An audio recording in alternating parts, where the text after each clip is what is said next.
Hello everyone, Mast3r Zak here. Today, we are going to be joined with...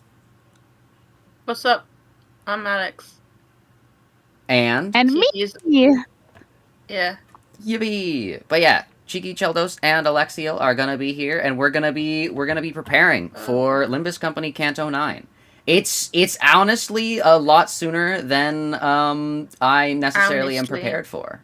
It's right here. It's right around the corner. It does seem that literally everybody thought it was tomorrow. Yeah. Yeah, I think it was. I'm pretty sure Kim Ji-hoon. No, it wasn't. I'm like 90% sure. No, so it's everyone just.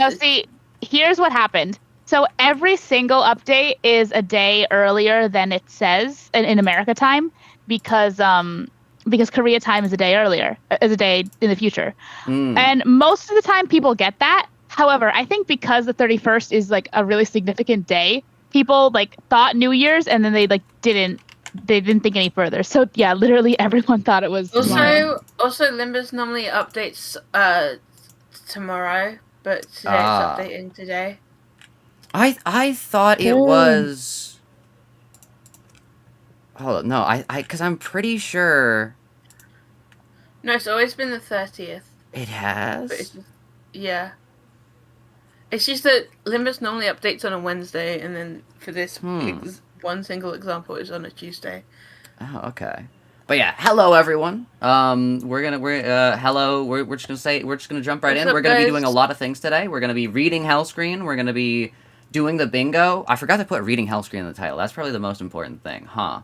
Yeah, that's what people would click on. I'm kind of stupid. Oh my god, Zach. But yeah, without further ado, hello Wei, hello Frozen Trees, hello Journey Ting Tang Hong Lu, hello Meru, and hello Ethan, hello Pleasant Lemon, hello Package, hello Ricardo Limbus, hello to Jetterswan. Wow, there's a lot of people. Hello TV.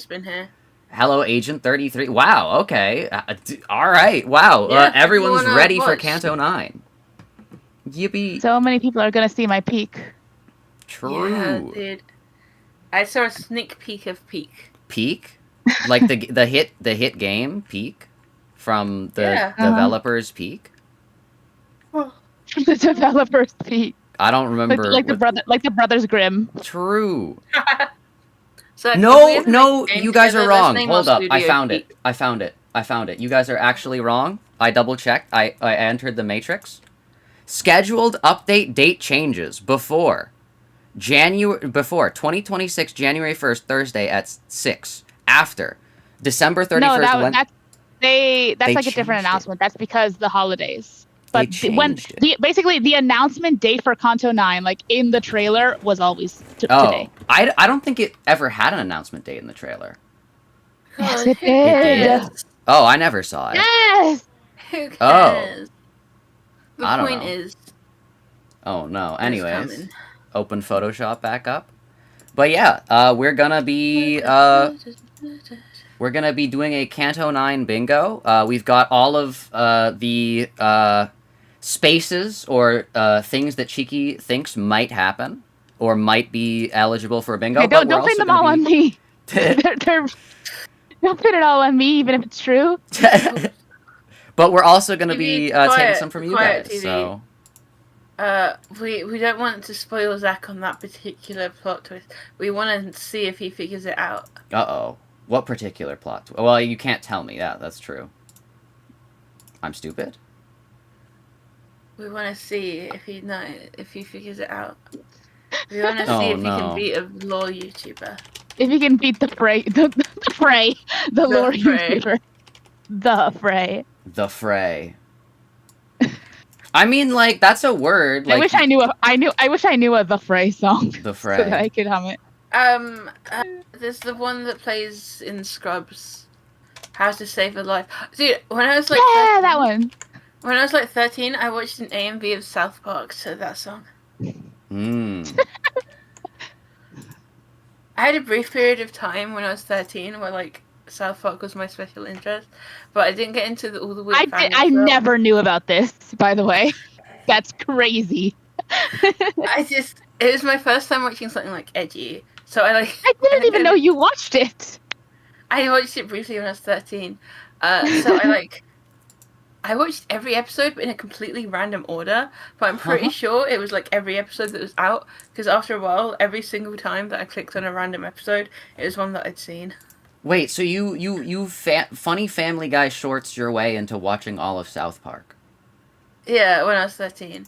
Huh? I don't and then know. I like got Oh, cured. No. I remember. You're not even on Canto 8? It counted as a special interest no. because I would watch it instead of doing homework, and my teacher gave me a really like consent talking to. I was like, yeah, it flew away in the wind, and she didn't believe me. Yeah. I remember That's fair. there was one time where like someone like actually like highlighted all over my homework and like absolutely like ruined it and like ripped up part of it. And I tried to, like, tell the teacher. Like, it was completed, too. And I was like, hey, like, they destroyed my homework. And the teacher was like, no, you're not going to get any credit. And I'm like, huh? It's crazy. Different. I was so zoned out from, like, reality at that point. Dude, oh, no. I remember creating... do you guys remember the website Miniclip? It was like a gaming website for like kids, right? I adored Miniclip. Yeah. Do you remember the like animation thing that you could do on it for a period of time? Maybe. Oh, I did one of those at South Park. It was I like the fucking so edgy small. superheroes, but all right, are we fine with having this be our middle bingo? I also did an animation of Zereth from Fairy Tail, who I... Oh, wait, I should share my screen. Cool. You guys can't see it. Dude, here's my Blowbo. I fucking love that guy. Yeah, sorry I'm talking like this. No, that's fine. I'm so tired, guys. True. Yeah. I'm so tired. I'm gonna be talking like this. Alexio was... I was really into South Park when I was 13, but I never got into the... I literally just watched it, never discussed it with anyone. So it was a crazy time. Hold up, can I browser capture the Limbus timer? And then I moved on to something more woke called Hitalia. This is true. I thought Hitalia was more woke than South Park. So I knew about Hitalia. I never knew what your root. Your real root. Dude, no, South Park was not my roots. Anime is my roots. South Park was a random detour that I took. Wait, this is actually... Alrighty, whatever you say. I did not watch Naruto when I was 6. For South Park to be called my roots. I mean, they're both your roots. It's not like, you know. True. Oh, that's the wrong one. It's all... It's not like one cancels out the other. Dude. Alright, I just want to get the timer on the screen. Dude, this is... I didn't know you could just, like, capture websites. Like, I'm literally holding a website hostage on my OBS. Look at this. Bro. Dude, I'm staring at this. I think there's a fucking R error in the sprite that I made my icon, and it's pissing me off so bad. Oh no. Let me get a second Limbus timer. Let me... Filters. Hold up, don't worry. This is... I'm gonna have to get so many transparent fire PNGs. This is awful. I hate looking for transparent PNGs. Dude, don't even bother making it transparent. It's fine. I mean, there's only so much amount of low effort that is acceptable before it is just bad. Okay, well, reuse the same one, but like resize it and flip it. Oh wait, I can't. Oh well, obviously. I'm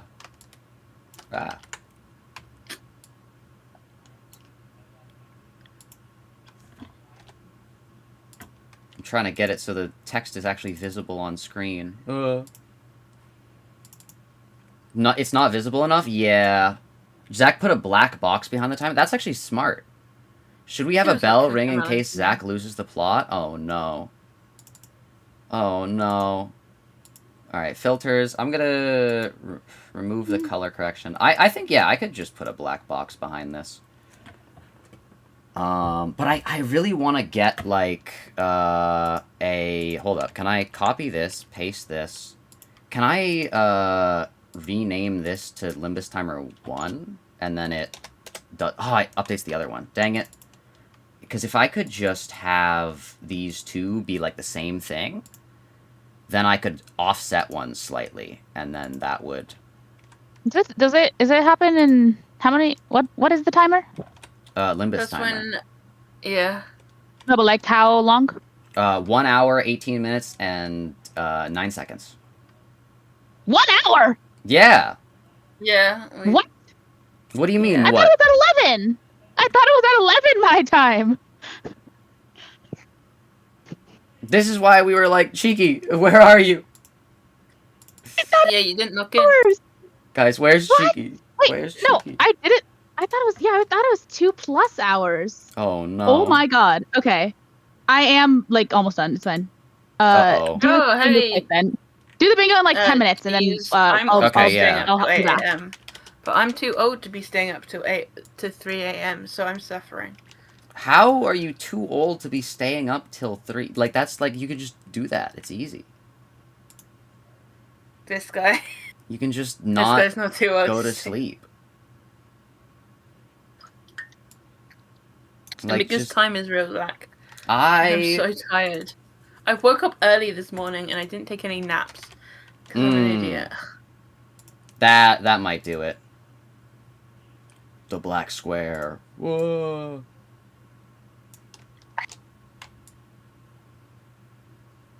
I'll be right back. Alright.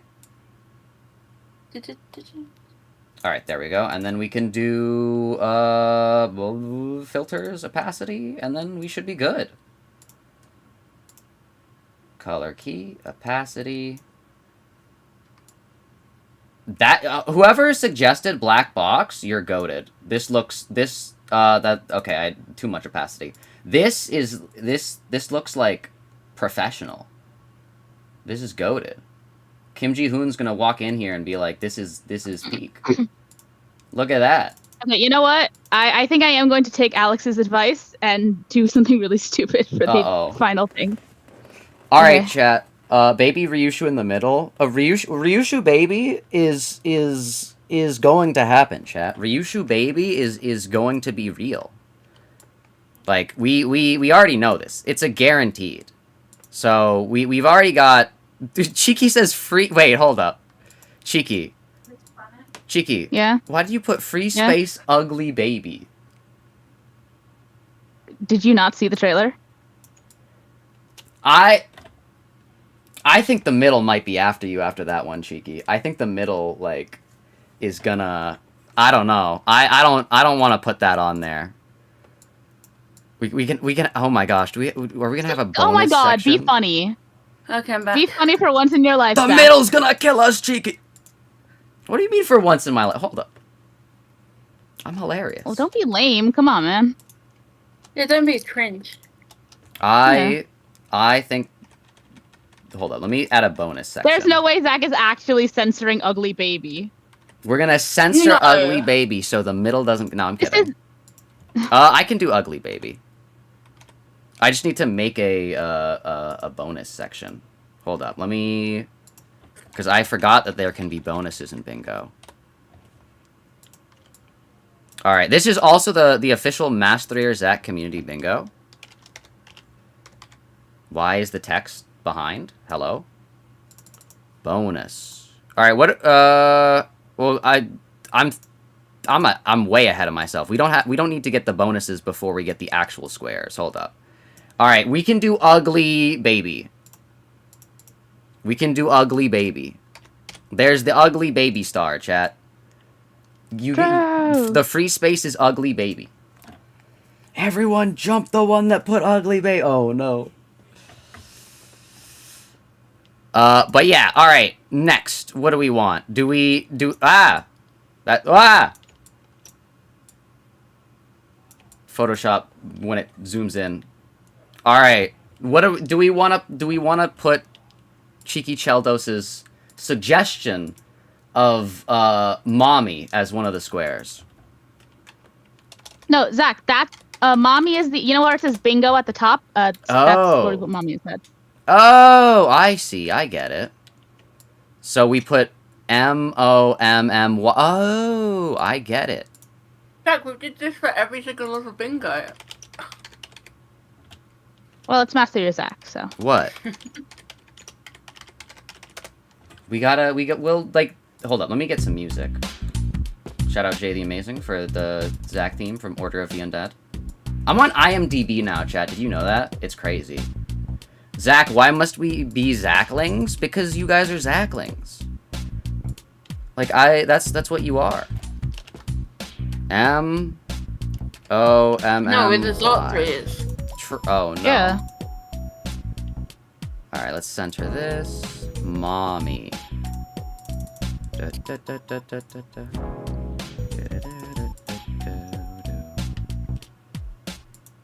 Probably not that many spaces.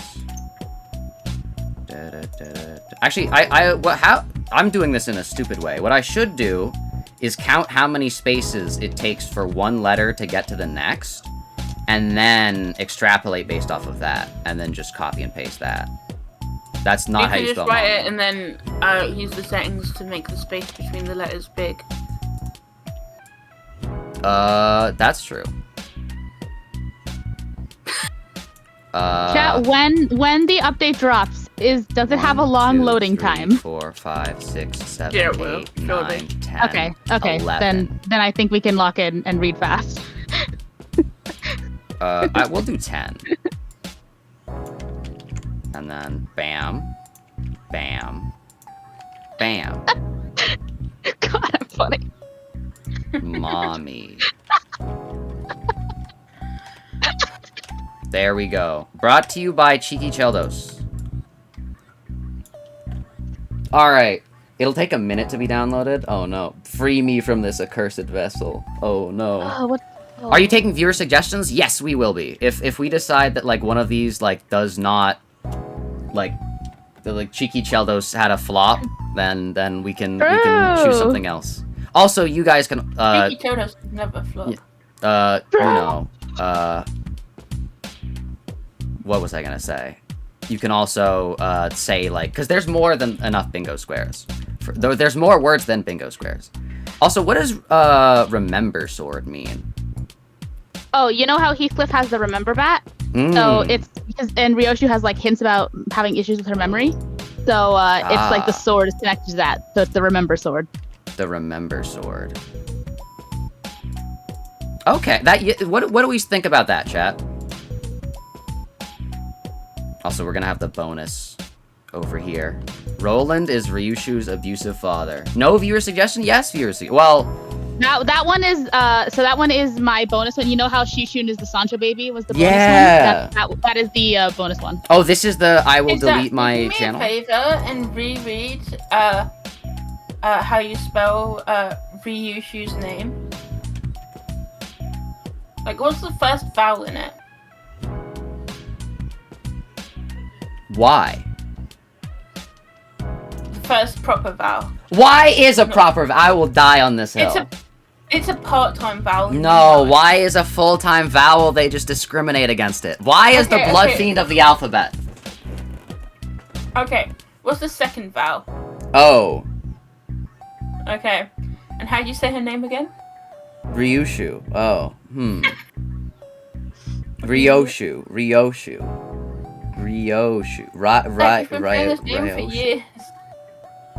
I can't read.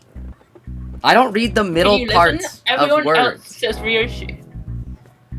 You're very passionate for why? Well, yeah. Like, I can't believe that, like, there is a letter that is... my name starts with a Z. It will be done by the time you get to the end of the bingo, so you don't need to stall. Oh, okay. I'm a Z name, so I gotta stick up for the other low letter alphabet names and like letters. So like, listen, why is literally my next door? I don't have another. I also used to be a crusader for Y, but then I realized that it's a losing battle. No. So that's the trick. The only time you ever lose is when you admit that you've lost. So it's any battle is a winning battle as long as you're still fighting it. Think about that. Also, what was I gonna say? Well spoken from the guy who thinks he can talk Dracula down. I can talk to Dracula! Dude, I literally, while I was taking a shower today, I was like, dude, you know what would be the funniest Mast3r Zak inside, like, joke video to make? Like a, you can't defeat me, says yonder a dev. And then I'm like, I know, but he can. And then Dracula appears. Like, no one would get that. that. In my chat with no context. Yeah, but you you have all the context. He's like, what the heck are you talking about? You have all the context. If anyone has the context, it's you, Alexiel. I'm so sad that you don't get to see what's in that coffin until like season 4. It's Dracula. Well, we hear about vampires in 3 episodes time. Remember sword. Always Insane remember. explanation for the acronyms. What do we think about that one?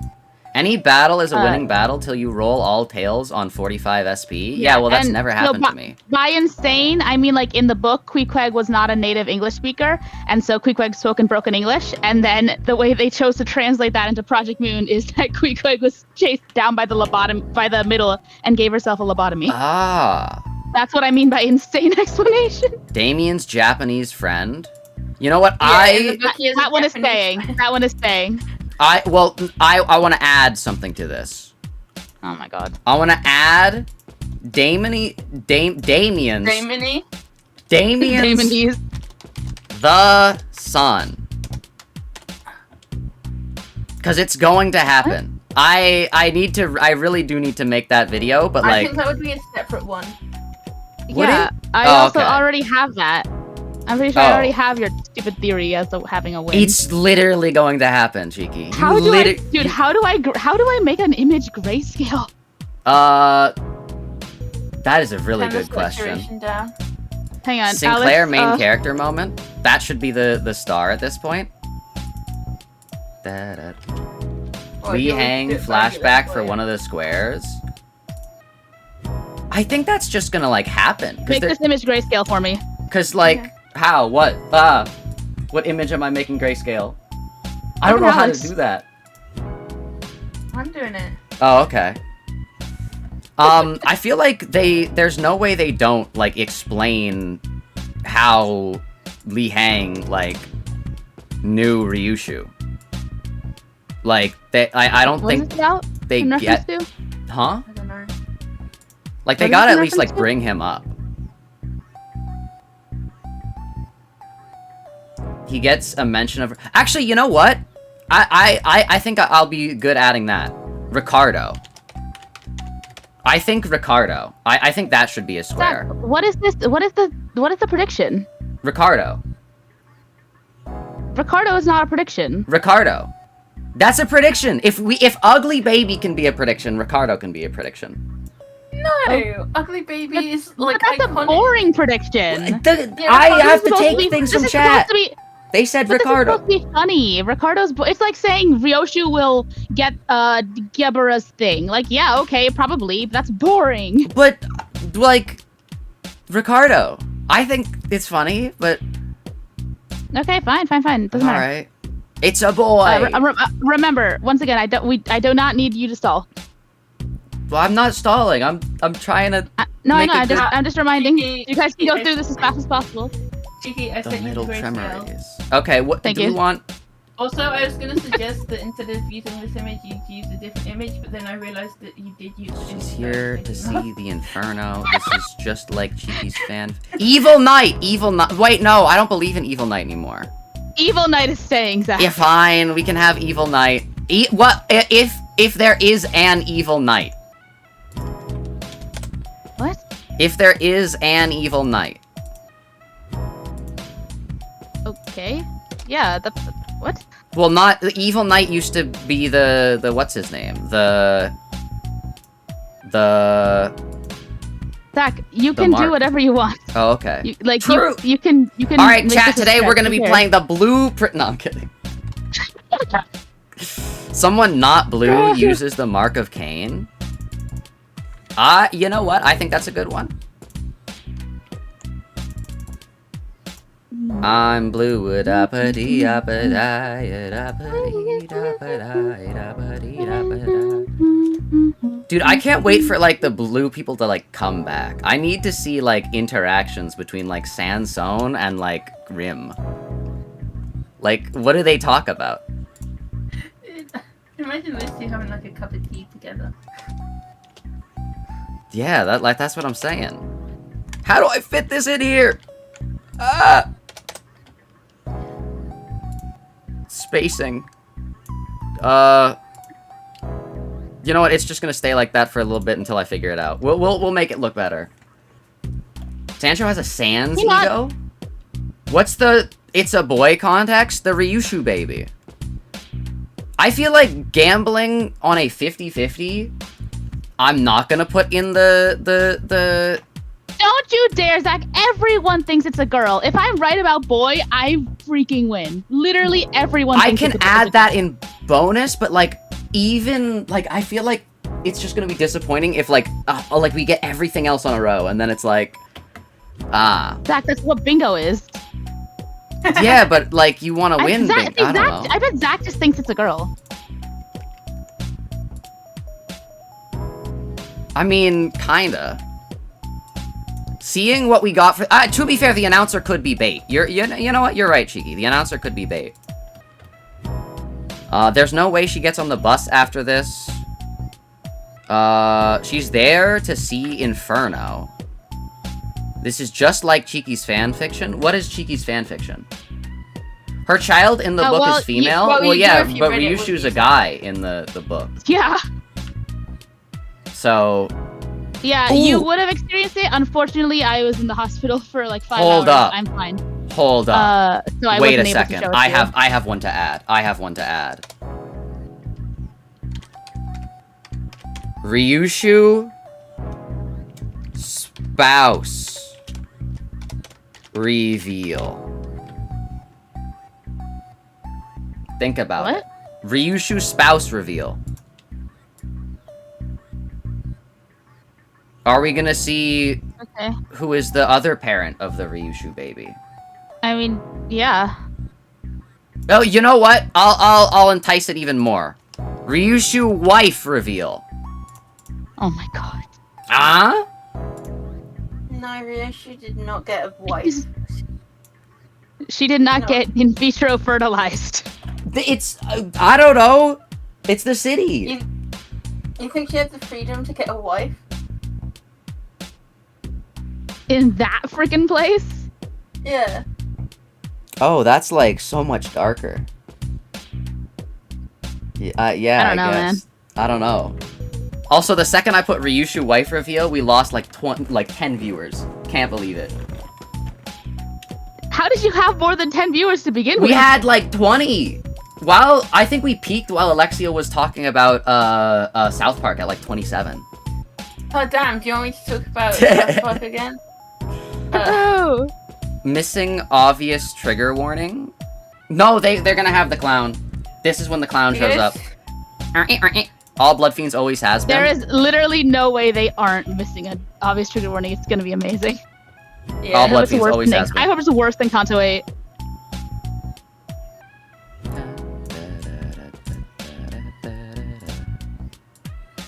All Blood Fiends always has been. We love Blood Fiends!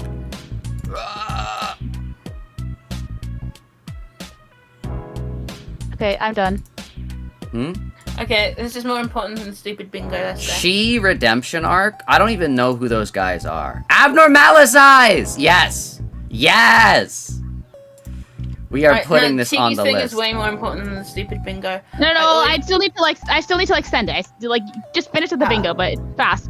Abnormalisize. The thing is with the bingo, Also, I it's always not do it for spelled right. Part 1, and then by the time part 2 is around, I get bored and don't do it. Cheeky, you didn't spell abnormalisize right.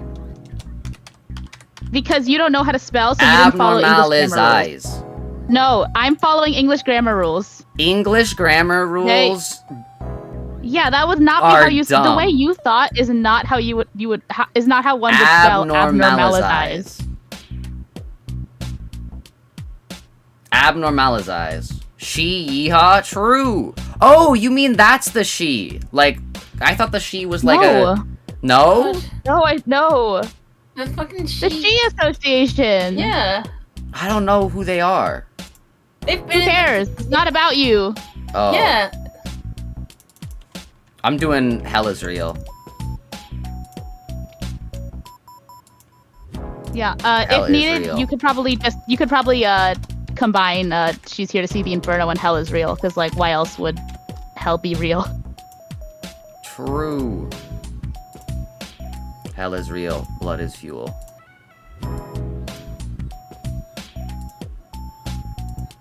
Ba-bum, bum, ba-dum, bum, ba-da-bum. But yeah, any ones that you want. She, the guy who murdered a woman in Canto 4.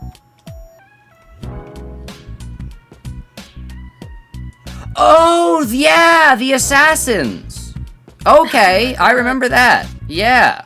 She redemption arc. Okay, I'll put a she redemption arc here. Sorry, I've been laying down because I'm so sleepy. I'm now getting up and seeing how Zach has spelled abnormalize. Oh no. Man. If I can make up the word, I can spell it how I want to. You are not the first person to say that word. Abnormalize. Beloved NPC dies. I like that one. Did you guys see the results of today's poll? They want him to live. They want him to live. Okay. They want Hohenheim to live. They said, Hohenheim, live. Message to all Hohenheims, live! Ryoshu isn't fully human. I hope he dies off screen. Me? Oh, Hohenheim. I don't know. You guys get mad at me sometimes, and I'm like... Dude, I was gonna say that I've never wished that you would die. But sometimes me and Cheeky do just talk like that. Oh no. What happened? He was talking about Hohenheim, and I was like, I hope Hohenheim I hope he dies off screen, and Zach was like, who, me? And then I was like, no, I would never say that, but then I remembered that I think yesterday we were saying something like, Yeah. I need this man Stupid to pun die is like guaranteed. about Zach. So I don't even like do anything wrong ever. I just like sit here and I talk about things, go on I Wikipedia don't remember what it was and about, play it was some blueprints. stupid shit. Okay, I think I'm done. I think I'm done. For Can real we this put time. Roland Okay. is the spouse in a bonus square? I don't like the implications Roland is not of the that. spouse. Roland is the father. If he's Roland also the is spouse, the- then that's not. Listen, Roland being the... I mean, we don't know any of that is for sure. funny. And then we know enough about Roland. If he got possessed, the abusive father thing could have happened. Spouse thing? I don't know. The implications aren't fun enough to put in a bingo, True. Yeah. basically. While ProjectMoon has had like I'm not saying we underestimate ProjectMoon. I'm saying we're not putting it on the bingo. yeah. Yeah. We're not manifesting that. Now, missing obvious trigger warning is there for a reason. I have full faith that they will miss another obvious trigger warning. Oh no. I don't know what you're talking about. Everything that happened in Canto 8 was normal. True. Yeah, I mean they put a trigger warning for that. They said trigger warning for clowns, and GOOOOO was there, so like I don't see the issue. That was really funny. I really like that. Good. I need to like say out loud how good that was. Also, hello Nancy. Welcome, Okay. welcome. All right, I'm done. I'm done. Okay. Oh, and I will probably have flashbacks with L Corp's fall. Dude, what if instead of... Well, hold up. You know what could be cinema? What if instead of distorting, like he's already done, what if he manifests ego? What if Hohenheim locks in? True. Actually, you know what? All Hohenheim needed to do was be born with the mark of Cain. Why didn't he do that? True. Is he stupid? True. Is he stupid? And also get scouted by the progenitor of all blood fiends. All right, I mean, to be fair, he does get it's ready. scouted It's by, ready, Zach. like, It's ready, Zach. Joanne. Hurry up. No more chat input. Lock in. Hurry up. Lock in. Look in. Lock in. Look I'll put the sun. The sun. Here, I want to put that in this. Dude, if the sun shows up, genuinely, like, It's the sun. I will never shut up about that. Dude, it happened in the daytime. The sun mention. Hold on, I need to make this slightly smaller. I'm funny. Oh no. Sorry, I saw one of them. I got reminded of how funny I am. Also, thank you for following JJ Ist. Thank you. Okay, so we have some squares. What else should we add?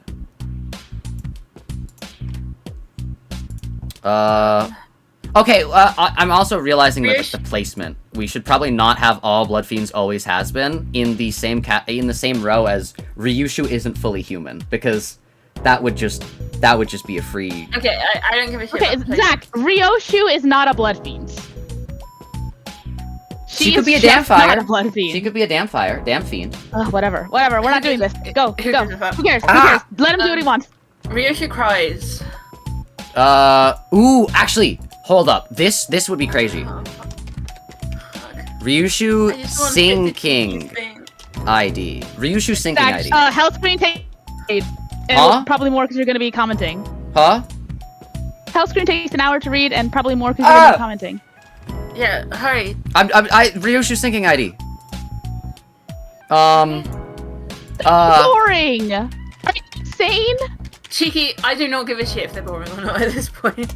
I Kid's am not dead. using the real. I will simply make my own bingo. Kid's dead. What do you mean? That's the same as Ryoshu Cries, but like even harder to hit.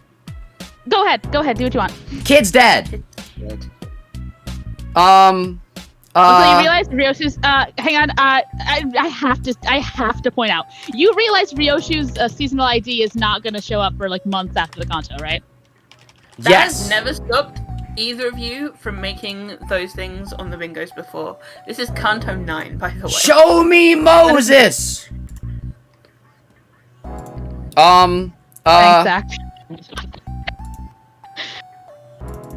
No, yeah, one so more right, you know, Ryoshu is some really. reason I was updating a day early.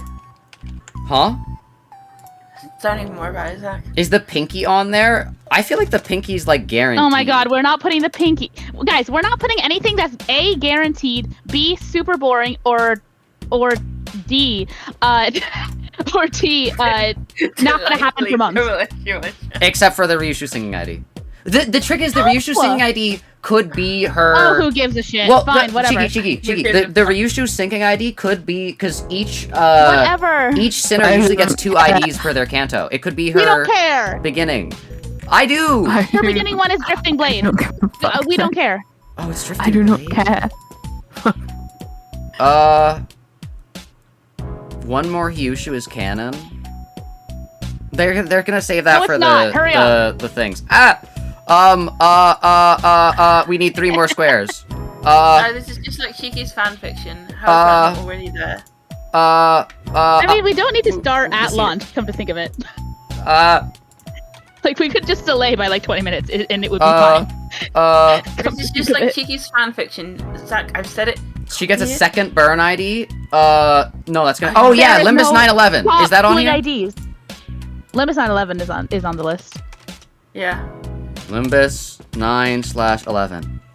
Limbus 911 is literally the closest thing on that entire list to being like obvious. Ricardo. All right, so like that's the baseline. Again, just like Shiki's fanfiction. Put that one on. Middle. Now, have you kept sold to the mafia boss? I have not, but I'm gonna put middle forgives. Oh my god. And then I'm gonna put sold to the mafia boss.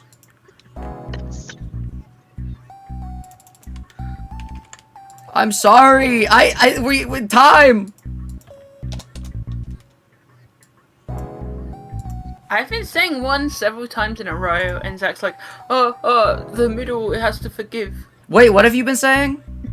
I've been saying this is Doesn't just matter. like Kiki's fan fiction. It's Oh! whatever. I It was- doesn't matter.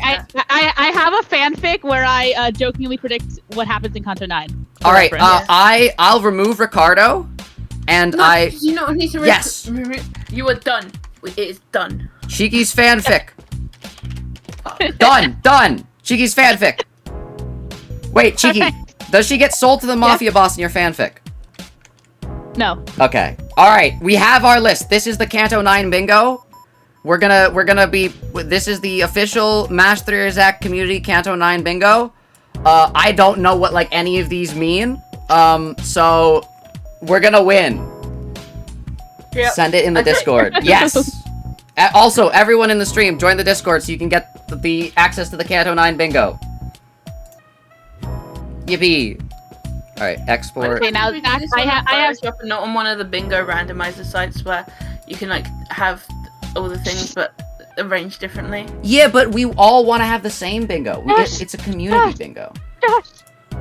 It's in Okay. other announcements chat. Go to other announcements Okay, in the whatever, Mast3r I don't Zak Discord. Okay, Fruit Zach, snacks. find whatever Shiki has sent you and look at it. Uh-oh. Please. All right. It's in mod Oh. chat. Don't go forward. Stay on page 1. Okay. All right. Hold up. Let me And, like, full screen let it and me- whatever. Hold up. Let me intermission so I can close Photoshop. And then I will Why was wait? He was doing it on Photoshop? what? Yes.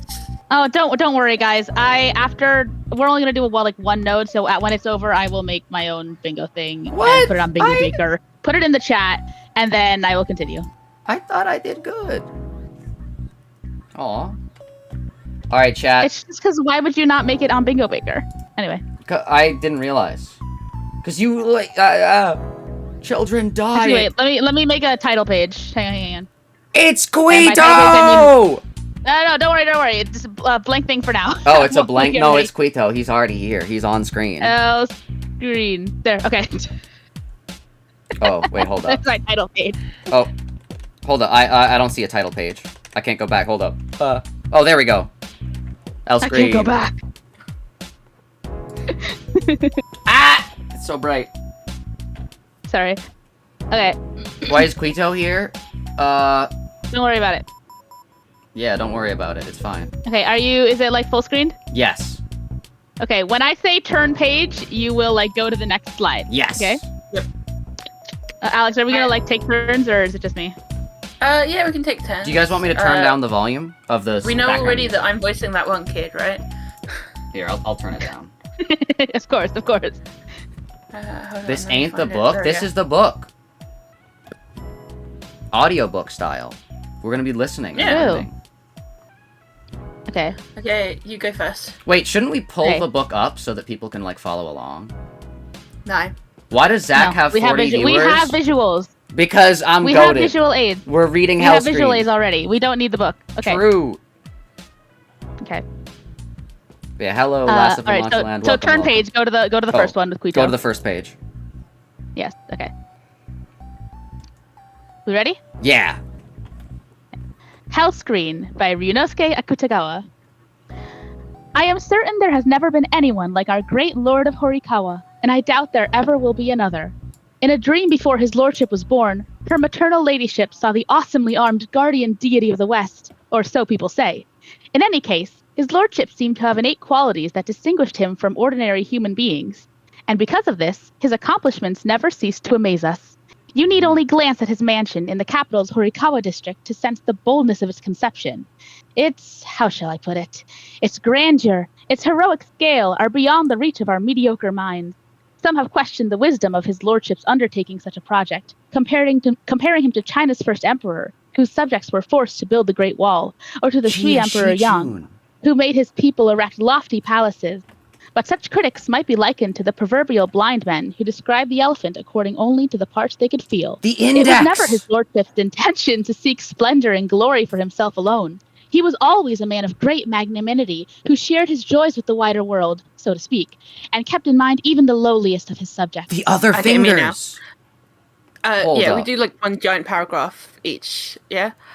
Surely this is why he was left unscathed by his encounter with that midnight procession of goblins, so often seen at the lonely intersection of The Sweepers! Omiya in the capital. It is also why, when rumour had it that the ghost of Toru, minister of the left, was appearing night after night at the site of his ruined mansion by the river at Higashi Sanjo, you must know where the minister had recreated the famous seascape of Shiogama in his garden. It took only a simple rebuke from his lordship to make the spirit vanish. In the face of such resplendent majesty, no wonder all residents of the capital, old and young, men and women, revered his lordship as a reincarnation of the Buddha. One time, it is said, his lordship was returning from a plum blossom banquet at the palace when the ox pulling his carriage got loose and injured an old man who happened to be passing by. The old fellow knelt and clasped his hands in prayerful thanks for having been caught on the horns of his lordship's own ox. Wait a second. Wait. Pause. Yep. The spirit has left him. He, he did the thing and, all the river stuff. He cured his blood fiend. He found a cure. True. So many stories about his lordship have been handed down. His Imperial Majesty himself once presented his lordship with 30 pure white horses on the occasion of a New Year's banquet. Another time, when construction of the Nagara Bridge seemed to be running counter to the will of the local deity, his lordship offered up a favorite boy attendant as a human sacrifice to be buried at the foot of a pillar. And then there was the time when, to have a growth cut from his thigh, he summoned the Chinese monk who had brought the art of surgery to our country. Oh, there's no end to the tales. For sheer horror, though, none of them measures up to the story of the screen depicting scenes of hell, which is now a prized family heirloom. Even his lordship, normally so imperturbable, was horrified by what happened, and those of us who waited upon him, well, it goes without saying that we were shocked out of our minds. I myself had served as one of his lordship's men for a full 20 years, but what I witnessed then was more terrible than anything I had ever, or have ever, experienced. I just want to In order to tell you the... Sorry. I thought you were done. Sorry. Keep going. In order to tell you the story of the hell screen, however, I must first tell you about the painter who created it. His name was Yoshihide. Turn page. Okay. Oh, turn page. I just want to say... Wait, before I turn page. Okay. This man wants the Emperor cardinally. Like, bro... Oh, Zach. Bro is like... Oh, Zach. Bro is even more willing than most to throw his life down on the line. Bro wants it is him. Unreal. He wants him. This is crazy. I like who's this character gonna be? Who's gonna be the God, I want this man. Dude, I hope the servant, the narrator is a character so bad. Gosh. Yowie. We should have put that on the thing, but it's too late now. Yeah. There's Yowie. Okay. Alex, your turn. I suspect that even now there are ladies and gentlemen who would recognize the name Yoshihide. He was famous back then as the greatest painter in the land, but he had reached the age of perhaps 50, and he looked like nothing more than a thoroughly unpleasant little old man, all skin and bones. That's Yoshihide. He dressed normally enough for his appearances at his lordship's mansion, in a reddish-brown, broad-sleeved silk robe and a tall black hat with a soft bend to the right. But as a person, he was anything but normal. You could see he had a mean streak, and his lips, unnaturally red for such an old man, gave a disturbing, bestial impression. Some people said that the redness came from his moistening his paintbrush with his lips, but I wonder about that. Cooler tongues used to say that he looked and moved like a monkey, and they went so far as to give Yoshihide the name Monkey Hide. That nickname reminds me of an episode. Yoshihide had a daughter, his only child, a sweet, lovely girl, utterly unlike her father. She had been taken into the Horikawa mansion as a junior lady-in-waiting for his lordship's own daughter, the young mistress. Perhaps because she lost her mother at a tender age, she had an unusually mature and deeply sympathetic nature, and a cleverness beyond her years, and everyone from her ladyship on down loved the girl for her quickness to notice others' every need. Around that time, someone from the Tamba province presented his lordship with a tame monkey, and the young master, who was then at the height of his boyish naughtiness, decided to name it Yoshihide. The monkey was a funny-looking little creature as it was, but capping it with that name gave everyone in the household a hearty laugh. Oh, if only they had been satisfied just to laugh! But whatever the monkey did, whether climbing to the top of the garden pine or soiling the mats of a staff member's room, people would find a reason to torment it, and always with the shout of Yoshihide! You want to say something, Zach, before we continue? The monkey's gonna be a character. They're gonna have like that is why I put one more Heisho. We are missing Monkey Heisho. It's possible. What if Ryoshu is the monkey? Okay. There are theories about that, yeah. Oh my god, Alex, I didn't even realize you're getting the paragraph you wanted. Yeah. Then one day, as Yoshihide's daughter was gliding down a long outdoor corridor to deliver a note gaily knotted on a branch of red winter plum, the monkey Yoshihide darted in through the sliding door at the far end. In full flight from something, the animal was running with a limp, and seemed unable to climb a post, as it often did when frightened. Then who should appear, chasing after it, but the young master, brandishing a switch and shouting, "Come back here, you tangerine thief! Come back here!" Yoshihide's daughter drew up short at sight, and the monkey clung to her skirts with a pitiful cry. This must have aroused her compassion, for, still holding the plum branch in one hand, she swept the monkey up in the soft folds of her lavender sleeve.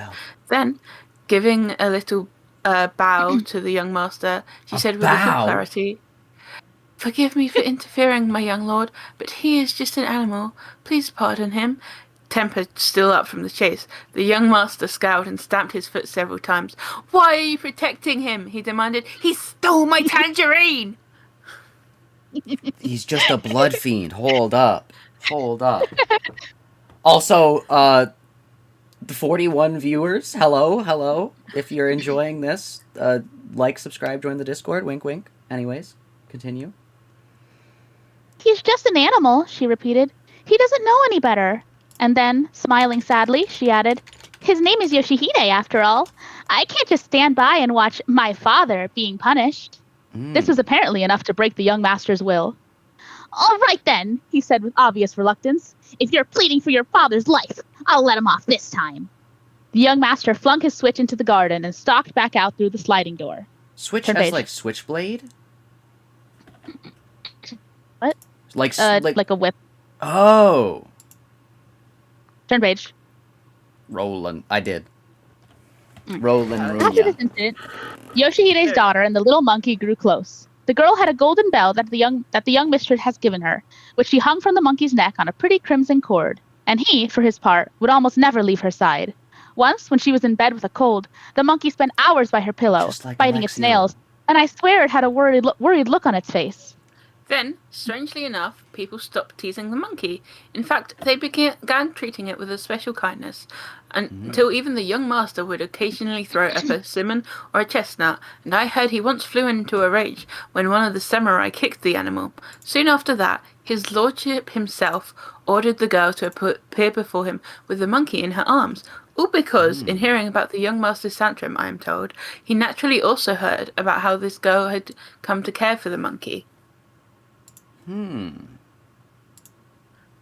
I admire your... Oh, sorry.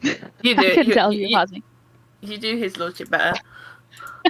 "I admire your filial behavior," his lordship said. "Here, take this." "True." And he presented her with a fine scarlet underrobe. They tell me that his lordship was especially pleased when the monkey, imitating the girl's expression of gratitude, bowed low before him, holding the robe aloft. And so his lordship's partiality for the girl was born entirely from his wish to commend her filial devotion to her father, and not, as rumor had it, from any physical attraction he might have felt for her. Not that such suspicions were entirely groundless, but there will be time for me to tell you about that later. Now, Bro wants suffice the it to Emperor to say- be gay so bad. He wants him so bad. Suffice it to say that his lordship was not the sort of person to lavish his affections on the daughter of a mere painter, however beautiful she may be. Bro wants Well him then, so bad. Having been singled out for praise this way, Yoshihide's daughter withdrew from his lordship's presence, but she knew how to avoid provoking the envy of the household's other, less modest ladies-in-waiting. Indeed, people grew fonder than ever of her and the monkey, and the young mistress almost never let them leave her side, even bringing them with her in her ox-drawn carriage when she went to observe shrine rituals and the like. But enough about the girl for now. Let me continue with my story of her father, Yoshihide. As I have said, the monkey Yoshihide quickly became everyone's Link darling, but Yoshihide himself remained an object of universal scorn, reviled as Monkey Hide by everyone behind his back, and not only in the Horikawa mansion. Even such an eminent Buddhist prelate as the Abbot of Yokawa hated Yoshihide so much that the very mention of his name was enough to make him turn purple, as if he had seen a devil. Some said this was because Yoshihide had drawn a caricature ridiculing certain aspects of the abbot's behaviour, but this was merely a rumour that circulated among the lower classes, and as such can hardly be credited. In any case, Yoshihide's reputation was so bad that anyone you asked would have told you the same thing. If there were those who spoke kindly of Yoshihide, they were either a handful of the Brotherhood of Painters, or else people who knew his work but not the man himself. His appearance was not the only thing that people hated about Yoshihide. In fact, he had many evil traits that repelled them even more, and for which he only had himself to blame. Wait. Pause. Yep. The scarlet undergarment? Look at that. Hold up. Oh my god. It's literally Hold up. Now, does that mean underwear? Is the question. Like, would that translate to underwear? I think the way that does sound in character. I think the way that the narrator immediately was like, well, he didn't give it to her because he fancied her or anything like that. Like, bro is so into bro wants him. Bro, the narrator, like, it's insane. Like, I have never heard anyone else desire a man more cardinally than this. And believe me, I've seen Elon fans. Like... He is an Elon fan! Hey, turn page. Okay. Oh. Oh, also the Brotherhood of Painters is the ring. Brotherhood of Painters. True. For one thing, Yoshihide was a terrible miser. He was harsh in his dealings with people. He had no shame. He was lazy and greedy. But worst of all, he was insolent and arrogant. He never let you forget that he was the greatest painter in the land. Nor was his arrogance limited to painting. He could not be satisfied till he displayed his contempt for every custom and convention that ordinary people practiced. A man who was his apprentice for many years once told me this story. Yoshihide was present one day in the mansion of a certain gentleman, where the celebrated shamaness of the cypress enclosure was there, undergoing spirit possession. The woman delivered a horrifying message from the spirit, but Yoshihide was unimpressed. He took up a handy ink brush and did a detailed sketch of her wild expression, as if he viewed spirit possession as mere trickery. No wonder, then, that such a man would commit acts of sacrilege in his work. In painting the lovely goddess Kishoten, he used the face of a common harlot, and to portray the mighty flame-draped Fudo, his model was a criminal released to do chores in the magistrate's office. If you tried to warn him that he was flirting with danger, he would respond with feigned innocence. I am the one who painted them, after all, he would say. Are you trying to tell me that my own Buddhas and gods are going to punish me? Even his apprentices were shocked by this. I myself knew several of them who, fearing for their own punishment in the afterlife, wasted no time in leaving his employ. The man's arrogance simply knew no bounds. He was convinced that he was the greatest human under heaven. Yeah, and then got ranked third place. Third strongest sinner.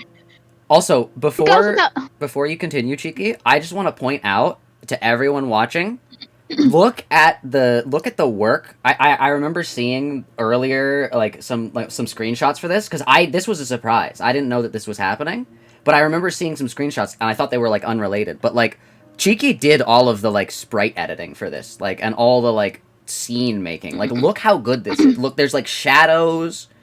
Like I just want everyone to give like a thank you, Cheeky Cheldos, for this. Thank you, Cheeky Cheldos. Thank you, Cheeky Cheldos. I also I need to point out I started. It is I did this in roughly 2 hours.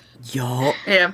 Go Hunger Games. Yeah. What songs and colourful stage do you think you should play for Ryoshu? Retainers to planting his lord. Thank you. True.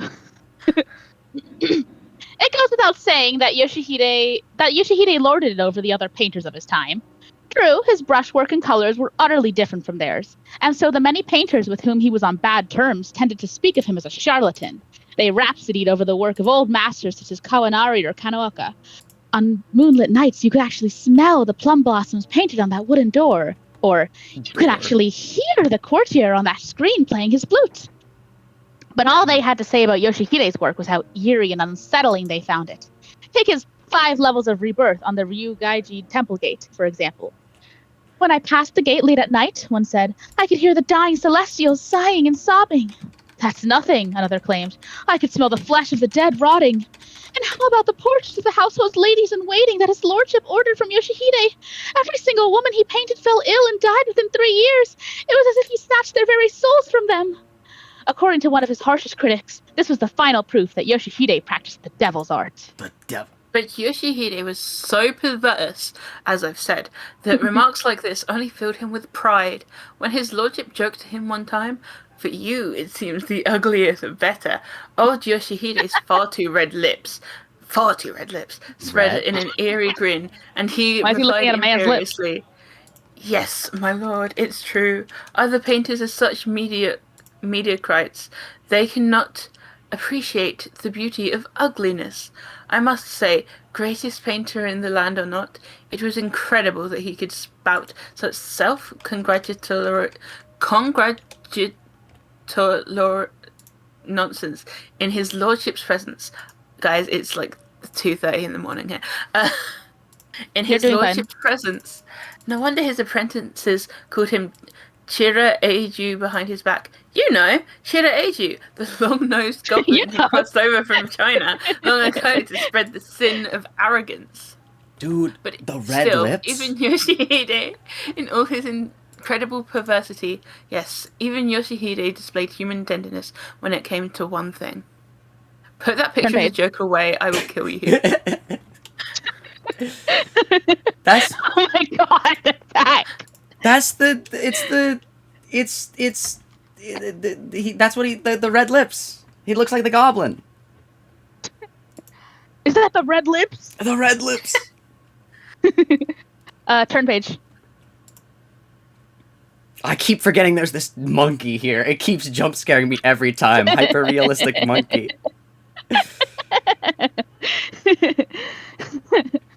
By this, I mean that Yoshihide was truly mad about his only daughter, the young lady in waiting.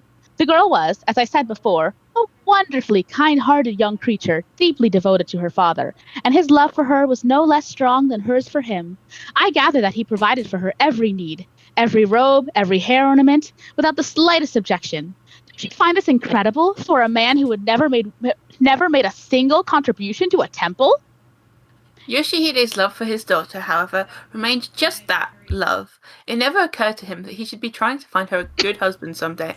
Far from it. He was not above hiring street thugs to beat up anyone who might make improper advances to her. Heathcliff! So even when his lordship honoured her with the position of junior lady-in-waiting in his own household, Yoshihide was far from happy about it, and for a while he always wore a sour expression whenever he was in his lordship's presence. I have no doubt that people who witnessed this display were the ones who began speculating that his lordship had been attracted to the girl's beauty when he ordered her into service despite her father's objections.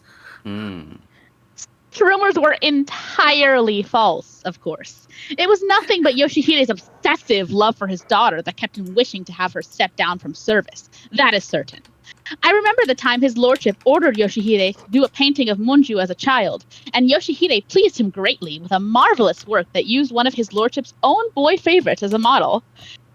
You can have anything you want as your reward. Damn! So you're telling me that his lordship has boy favorites, and the narrator isn't one of them? Ooh. You can have anything you want as your reward, said his lordship. Anything at all. Yoshihide should have been awestruck to hear such praise from his lordship's own lips, and he did in fact prostrate himself in thanks before him. But can you imagine what he asked? If it pleases your lordship, I beg you to return my daughter to her former lowly state. True. The impudence of the man! This was no ordinary household, after all. No matter how much he loved his daughter, to beg for her release from service in privileged proximity to the great lord of Horikawa himself. Where in the world does one find such audacity? Not even a man as grandly magnanimous as his lordship could help feeling some small annoyance at such a request, as was evident from the way he stared at Yoshihide for a while in silence. Presently he spoke. That will not happen, he said, all but spitting out the words, and he abruptly withdrew. This was not the first nor the last such incident. I think there might have been 4 or 5 in all.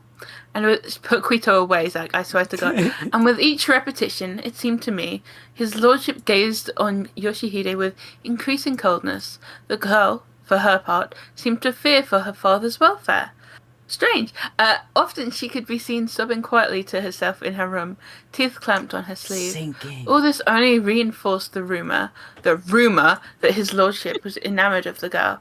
People also said that the command to paint the screen had something to do with her rejection of his lordship's advances, but of course, that could not be so. As I see it, it was entirely out of pity for the girl's situation that his lordship refused to let her go. Zach, enough! We're trying to focus here. Zach, please. Actually, you know what? His lordship isn't on screen all the time. Maybe we can let Zach have it. Okay. Oh, no. As I see it, it was entirely out of pity for the girl's situation that his lordship refused to let her go. I am certain he believed, with great generosity, that she would be far better off if he were to keep her in his mansion and enable her to live in comfort than if he sent her back to her hard-headed old father.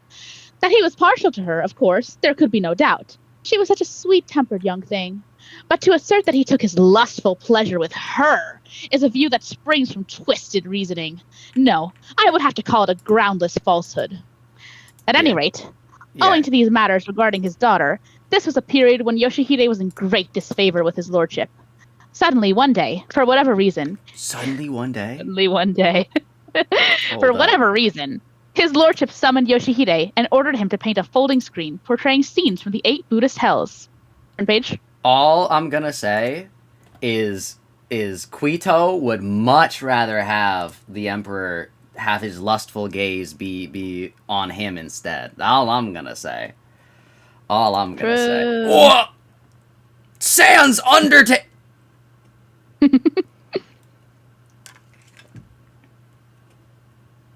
All right. Oh, that screen! I can almost see its terrifying images of hell before me now.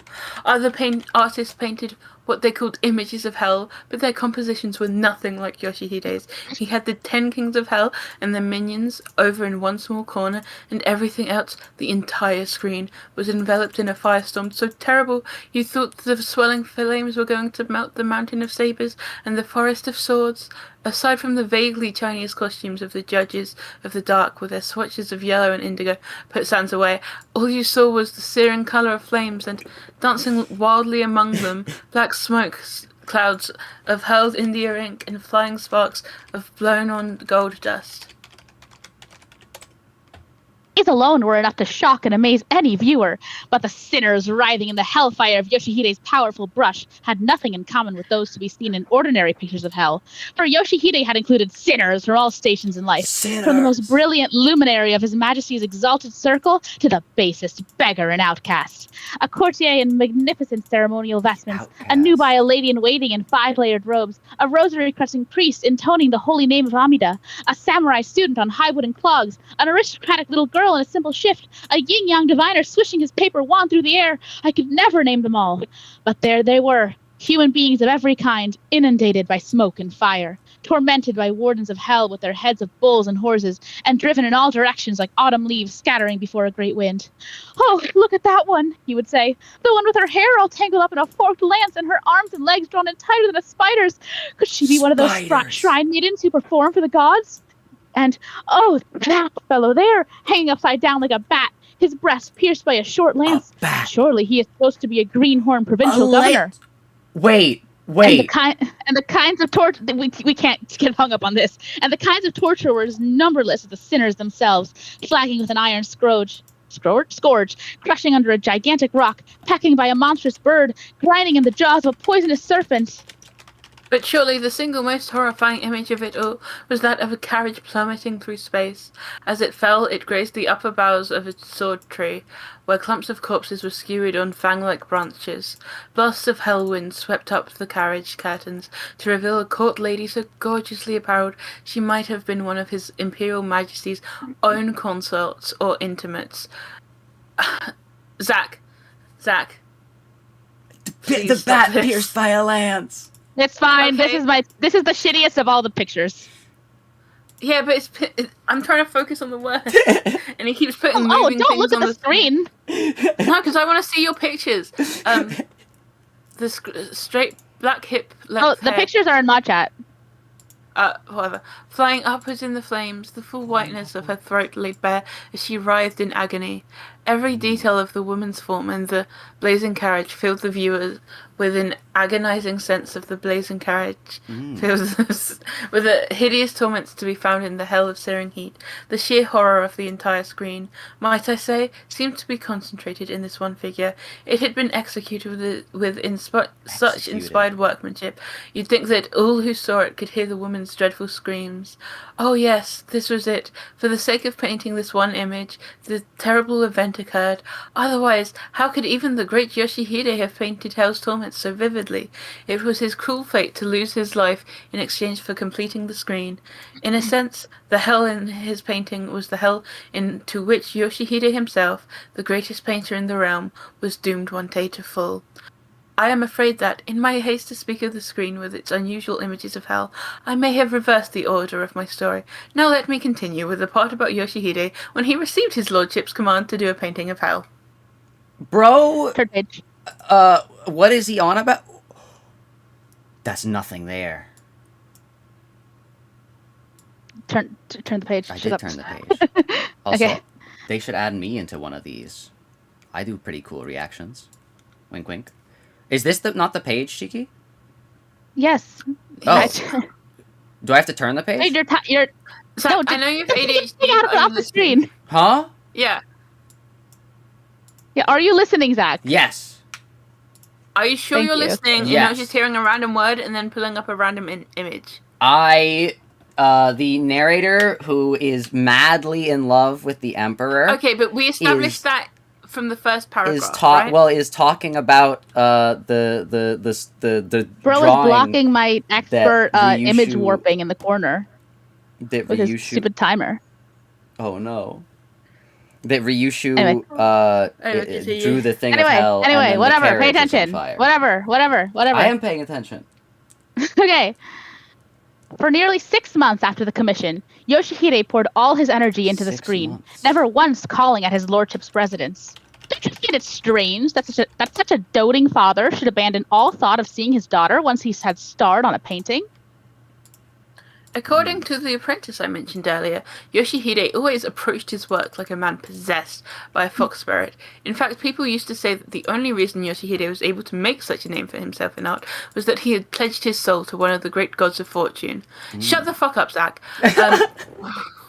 What proved it was that if you peeked in on him when he was painting, you could always see shadowy fox spirits swarming all around him. What this means, I suspect, is that once he picked up his brush, Yoshihide thought of nothing else but completing the painting before him. He would spend all day and night shut up in his studio out of sight. His concentration seems to have been especially intense when he was working on this particular screen with its images of hell.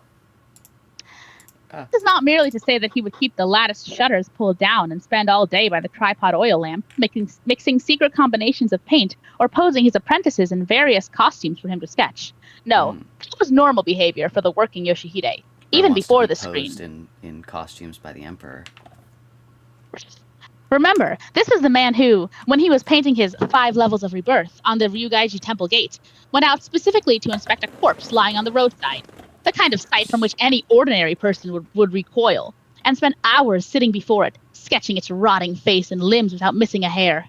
I don't blame you, then, if you are among those who cannot imagine what I mean when I say that his concentration during his work on the hell screen was especially intense. I haven't time now to explain this in detail, but I can at least tell you the most important things. One day, an apprentice of Yoshihide's, the one I've mentioned a few times already, was busy dissolving pigments when the master suddenly said to him, "I'm planning to take a nap, but I don't know. I've been having bad dreams lately." There was nothing strange about this, so the apprentice merely answered, "I see, sir," and continued with his work. Don't be racist, Zach. That's his accent. Well, I Yoshihide, however, was not his usual self. Somewhat hesitantly, and with a doleful look on his face, he made a surprising request. "I want you to sit and work beside me while I sleep." The apprentice thought it was rather odd that his master should be worrying about dreams, but it was a simple enough request, and he promptly agreed to it. Bro wants his master to ask him to sit work with him while he sleeps. Zach, you realize this isn't about the narrator.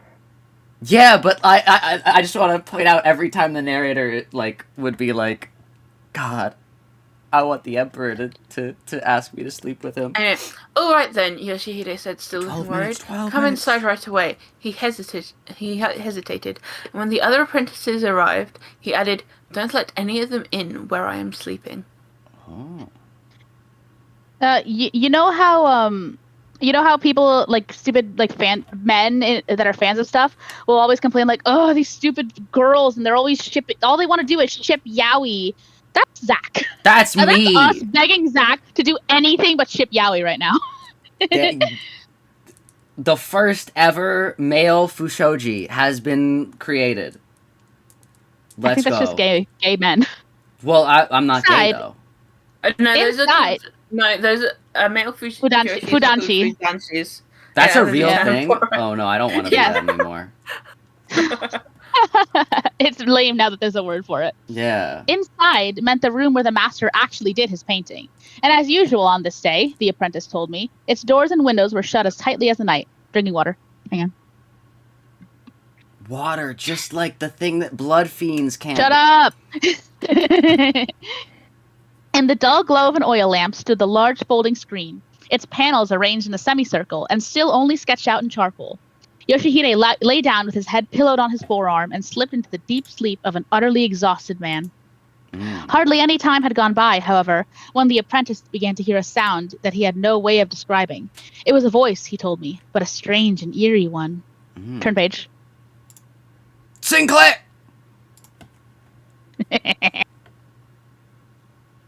At first, it was just a sound, but soon, in snatches, the voice began to form words that came to him as if underwater, like the muffled cries of a drowning man. "What?" the voice said. "You want me to come with you? Where? Where are you taking me? He wants to hell, you say? To the hell of searing heat, you say? Who are you, damn you? Who can you be but..." The apprentice, dissolving pigments, felt his hands stop of their own accord. He peered fiercely through the gloom at his master's face. Not only had the furrowed skin gone stark white, but fat beads of sweat oozed from it, and the dry-lipped, snaggle-toothed mouth strained wide open as if gasping for air. The youth saw something moving in his master's mouth with dizzying speed, like an object being yanked by a cord. But then, imagine! He realized that the thing was Yoshihide's tongue. The fragmented speech had been coming from that tongue of his. They're going tongue to tongue in there? No wonder why Quito's so jealous. Jeez. Oh my god. Who could it... Wait, who's speaking? Yoshihide. Like, asleep. Possessed. Who could it be but you, damn you? It is you! I thought so. What's that? You've come to show me the way there? You want me to follow you? To hell! My daughter is waiting for me in hell! The apprentice told me that an uncanny feeling came over him at that point. His eyes seemed to make out vague, misshapen shadows that slid over the surface of the screen and flooded it down upon the two of them. Naturally, he immediately reached over and shook Yoshihide awake as hard as he could. But rather than waking, the master, in a dreamlike state, went on talking to himself and showed no sign of regaining consciousness. Desperate now, the apprentice grabbed a jar for washing brushes and splashed all the water into Yoshihide's face. Sinking. Dude, this is what Stop. the blood fiend. I'm waiting for you, Yoshihide was saying. So hurry and get into the cart. Come along to hell. But the moment the water hit him, his words turned into a strangled moan. At last he opened his eyes, and he sprang up more wildly than if he had been jabbed with a needle. But the misshapen creatures must have been with him still, for he stared into space, with mouth agape and with terrified eyes. At length he returned to himself, and without a hint of gratitude, barked at the poor servant. I'm all right now. Get out of here. The apprentice knew he would be scolded if he resisted his master at a time like this, so he hurried out of the room. But he told me that, when he saw the sunlight again, he felt as relieved as if he were waking from his own nightmare. I'm so sorry. I'm so sorry. Remember. I don't care about your apologies. No, more apologies. wait, remember. The narrator wasn't here to see, like, to actually, like, see this happening. But the stuff that the narrator's describing, kind of seems like he's, well, maybe misinterpreting a few things. So you say that you think this is an unreliable narrator? Yeah. The second he started lusting for the emperor, I knew he was unraible. Like, yeah, like bitch Yoshihide. Dude, he's so evil. He's like, dog, that was not a demon possession, my man. That was well, you'll learn about it when you're a little older. You'll learn about it when you're a little older, I guess. Zach thinks gay people are unreliable. You want to do no. this paragraph as well, Cheeky? There's a pretty funny line, and you do the spoken bits the best. Because he's homophobic as well. Fine.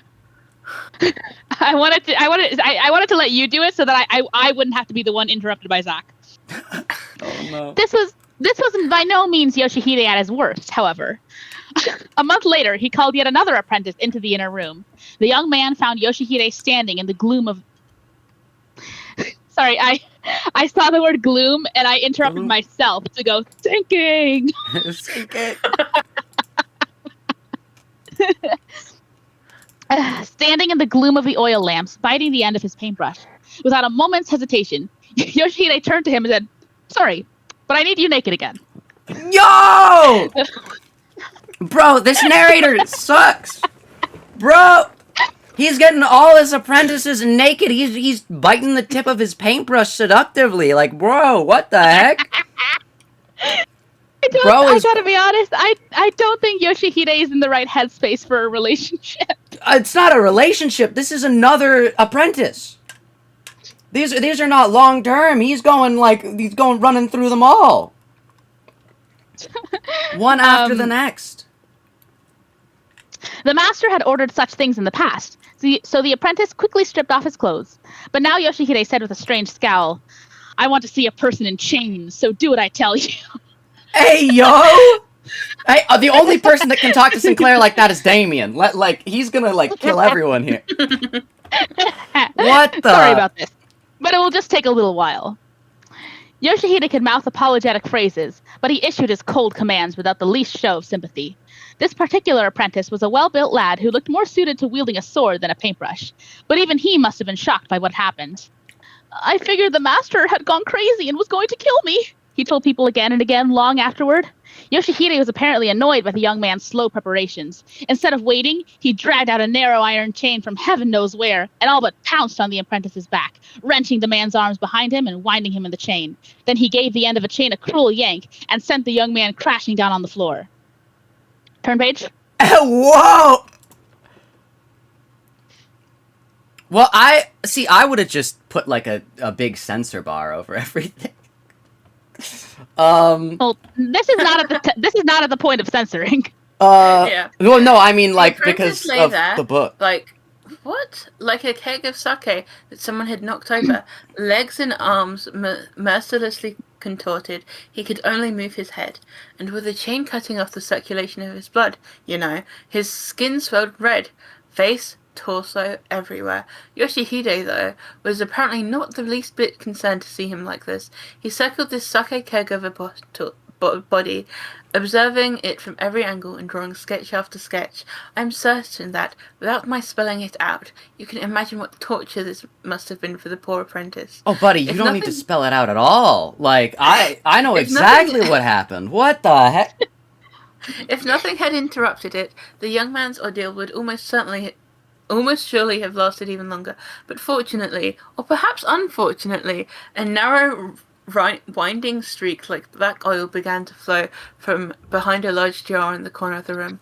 At first it moved slowly, like a thick liquid, but then it began to slide along the floor more smoothly, glinting in the darkness until it was almost touching the apprentice's nose. He took a good look at it, gasped, and screamed, "A snake! A snake!" Damien! He's here to save him!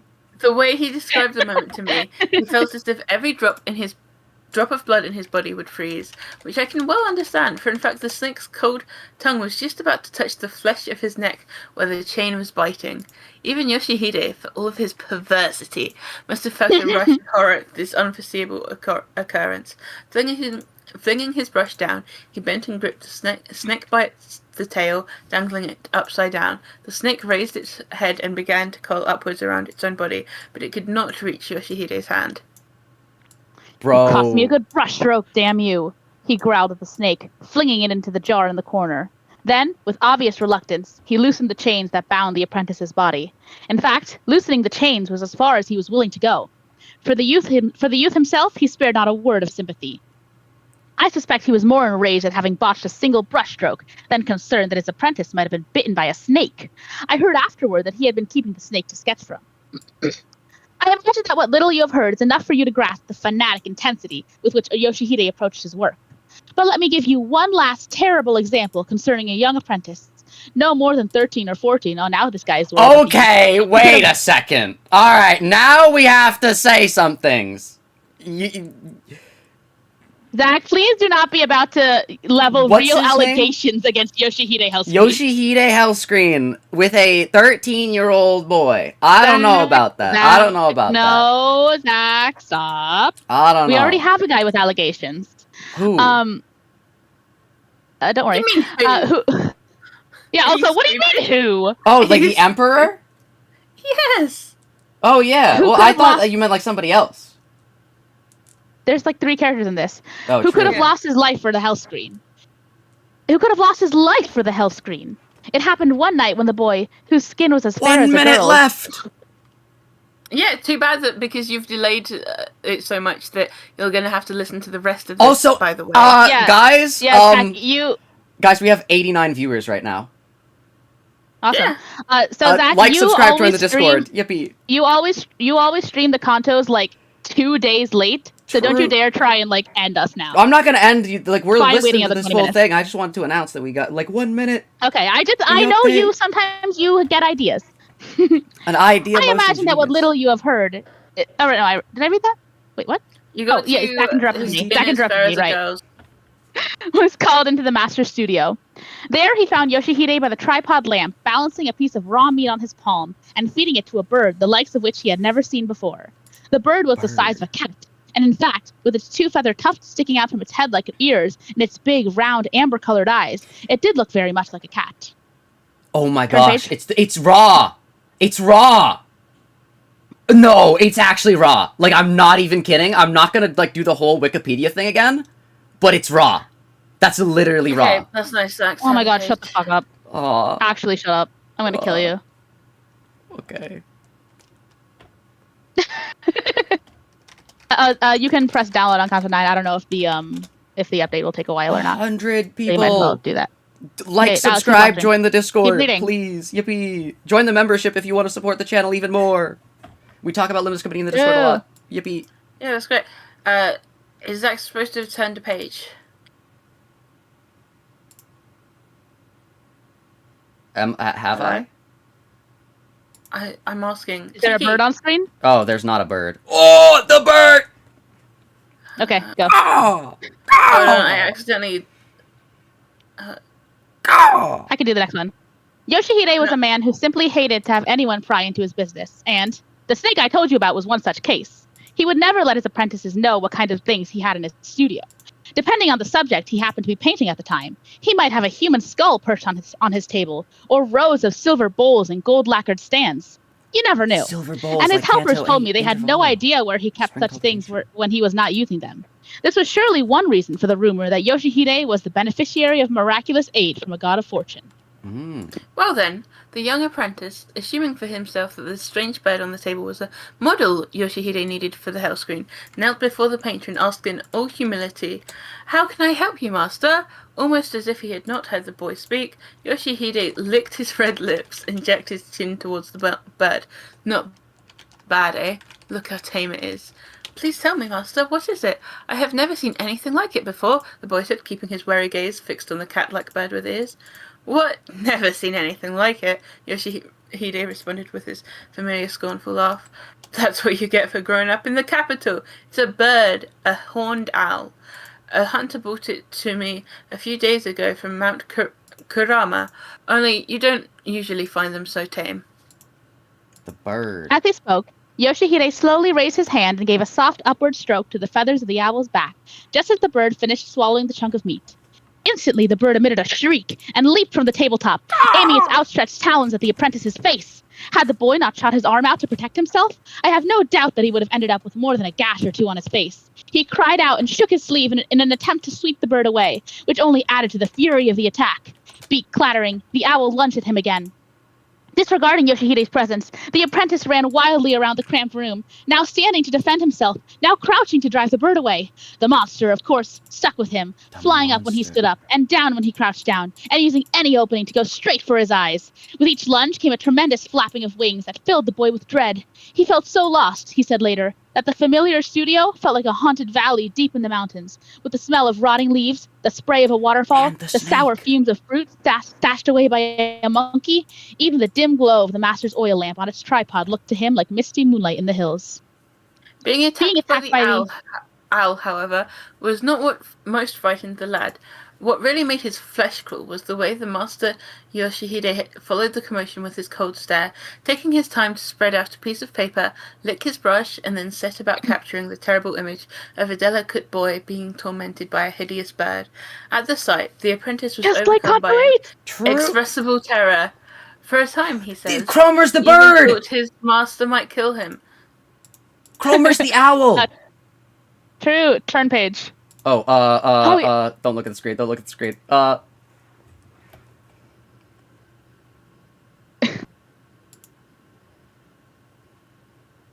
Have you turned the page?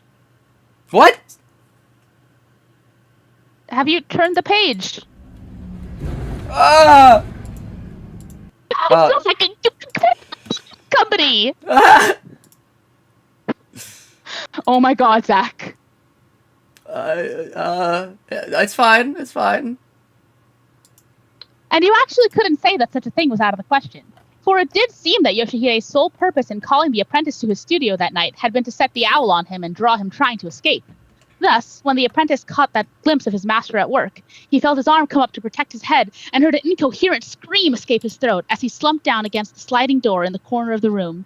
In that same instant, Yoshihide himself cried out and jumped to his feet, whereupon the beating of the owl's wings grew faster and louder, and there came the clatter of something falling over and a tearing sound. Having covered his head in terror, the apprentice now raised it again to find that the room had gone pitch dark, and he heard Yoshihide's angry voice calling to the other apprentices. Eventually there was a far-off cry in response, and soon an apprentice rushed in with a lantern held high. In its sooty smell and glow, the boy saw the tripod collapsed on the floor, and the mats and planking soaked in the oil of the overturned lamp. He saw the owl too, beating one wing in apparent pain as it flopped around the room. On the far side of the table, looking stunned, Yoshihide was raising himself from the floor and muttering something incomprehensible. And no wonder! That black snake was tightly coiled around the owl from neck to tail and over one wing. The apprentice had probably knocked the jar over as he slumped to the floor, and when the snake crawled out, the owl must have made the mistake of trying to grab it in its talons, only to give rise to this struggle. The two apprentices gaped at the bizarre scene and at each other until, with a silent bow to their master, they slipped out of the room. What happened to the owl and snake after that, no one knows. This was by no means the only such incident. I forgot to mention that it was the beginning of autumn when his lordship commanded Yoshihide to paint the hill screen. From then until the end of winter, the apprentices were continually subjected to their master's frightening behaviour.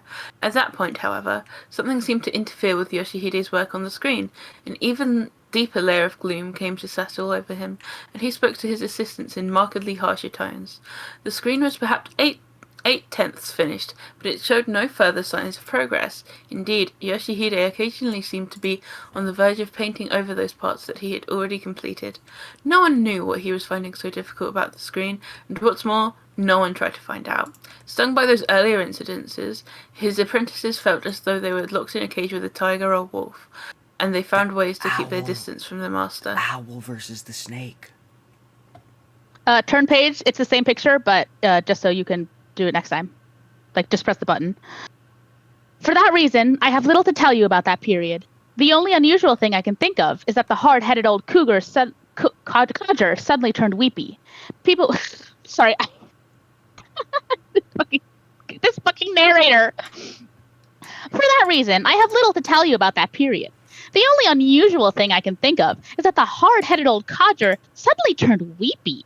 People would often see him shedding tears when he was alone. An apprentice told me that one day he walked into the garden and saw the master standing on the veranda, gazing blankly at the sky with its promise of spring, his eyes full of tears. Embarrassed for the old man, the apprentice says, he silently withdrew. Do you find it odd that this arrogant man, who went so far as to sketch a corpse on the roadside for his 5 levels of rebirth, would cry like an infant just because the painting of the screen wasn't going as well as he wanted it to? In any case, while Yoshihide was proudly absorbed in his work on the screen, his daughter began to show increasing signs of melancholy, until the rest of us could see that she was often fighting back her tears. A pale, reserved, sad-faced girl to begin with, she took on a genuinely mournful aspect as her lashes grew heavy and shadows began to form around her eyes. This gave rise to all sorts of speculation.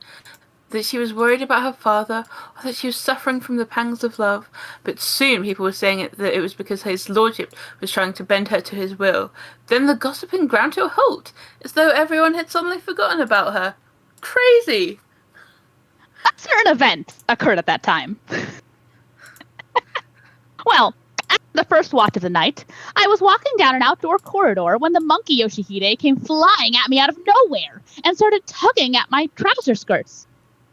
As I recall it, this was one of those warm, early spring nights, when you expect at any time now to be catching the romantic fragrance of plum blossoms in the pale moonlight. But what did I see in the moon's faint glow? It was the monkey, baring its white fangs, wrinkling up its nose, and shrieking with almost manic intensity. An eerie chill was only 3 parts of what I felt. The other 7 parts were anger at having my new trousers yanked out like that, and I considered kicking the beast aside and continuing on my way. I quickly changed my mind, however, recalling the case of the samurai who had earned the young master's displeasure by tormenting the monkey. And besides, the way the monkey was behaving, there was obviously something wrong. I therefore gave up trying to resist and allowed myself to be pulled several paces further. Where the corridor turned a corner, the pale surface of his lordship's pond could be seen stretching off through the darkness beyond a gently drooping pine. When the animal led me to that point, my ears were assaulted by the frantic yet strangely muffled sounds of what I took to be a struggle in a nearby room. All else was hushed. I heard no voices, no sounds but the splash of a fish leaping in the mingled moonlight and fog. The sound of a struggle brought me up short. If this was an intruder, I resolved, I would teach him a lesson, and holding my breath, I edged closer to the sliding door. Turn page.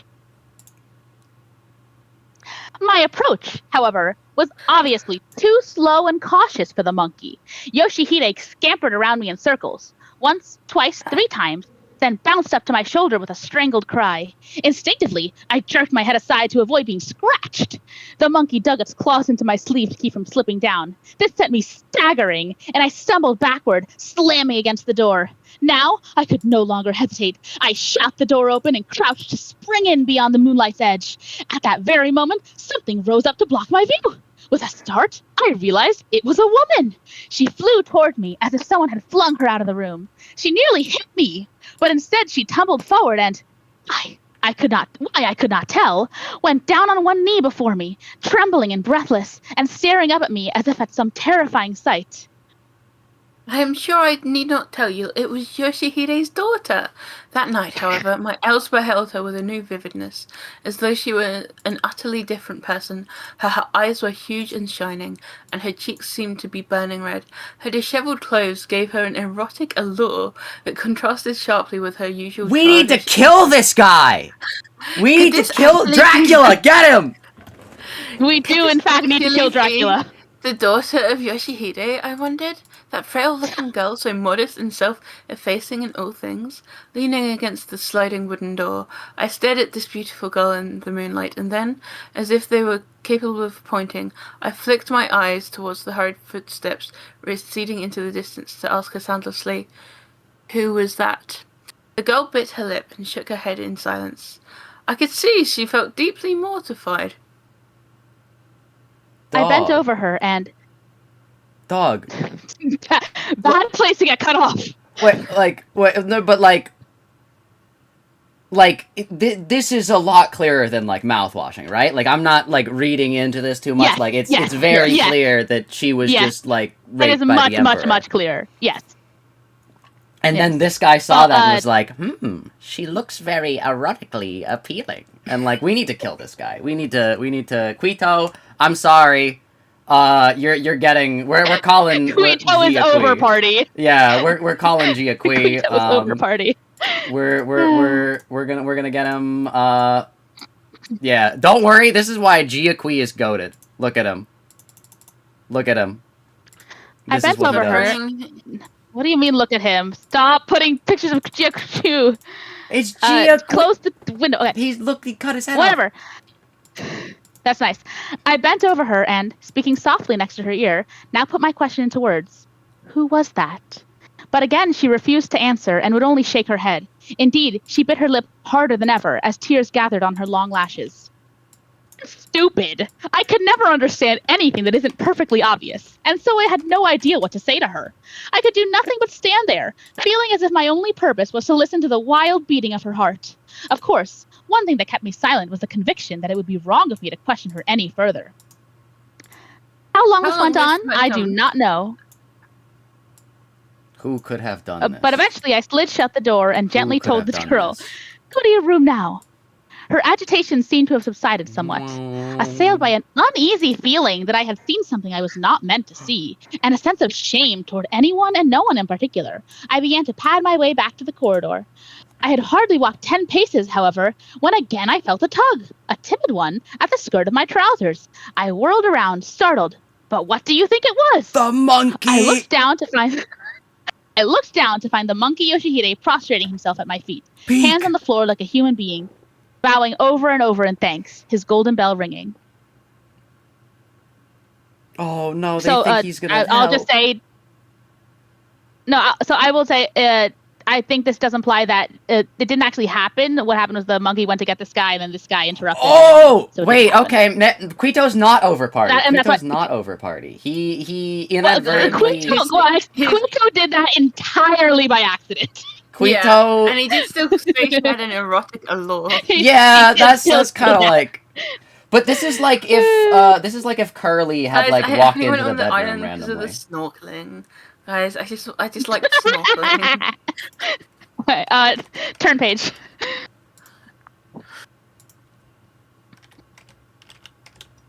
I did.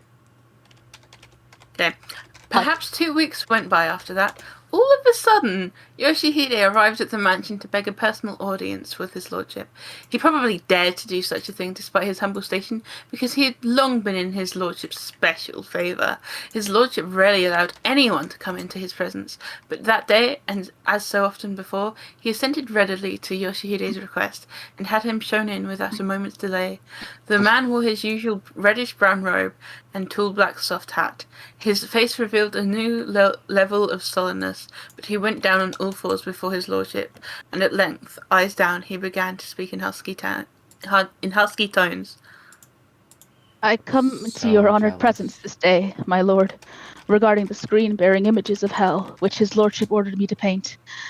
I have applied myself to it day and night, outdone myself, such that my efforts have begun to bear fruit, and it is largely finished. This is excellent news. I am very pleased. Even as his lordship spoke these words, however, his voice seemed oddly lacking in power and vitality. No, my lord, I am afraid the news is anything but excellent, said Yoshihide, his eyes still fastened on the floor in a way that hinted at anger. The work may be largely finished, but there's still a part that I am unable to paint. What? Unable to paint? Indeed, sir. As a rule, I can only paint what I have seen, or even if I succeed in painting something unknown to me, I myself cannot be satisfied with it. This is the same as not being able to paint it. Does his lordship not agree?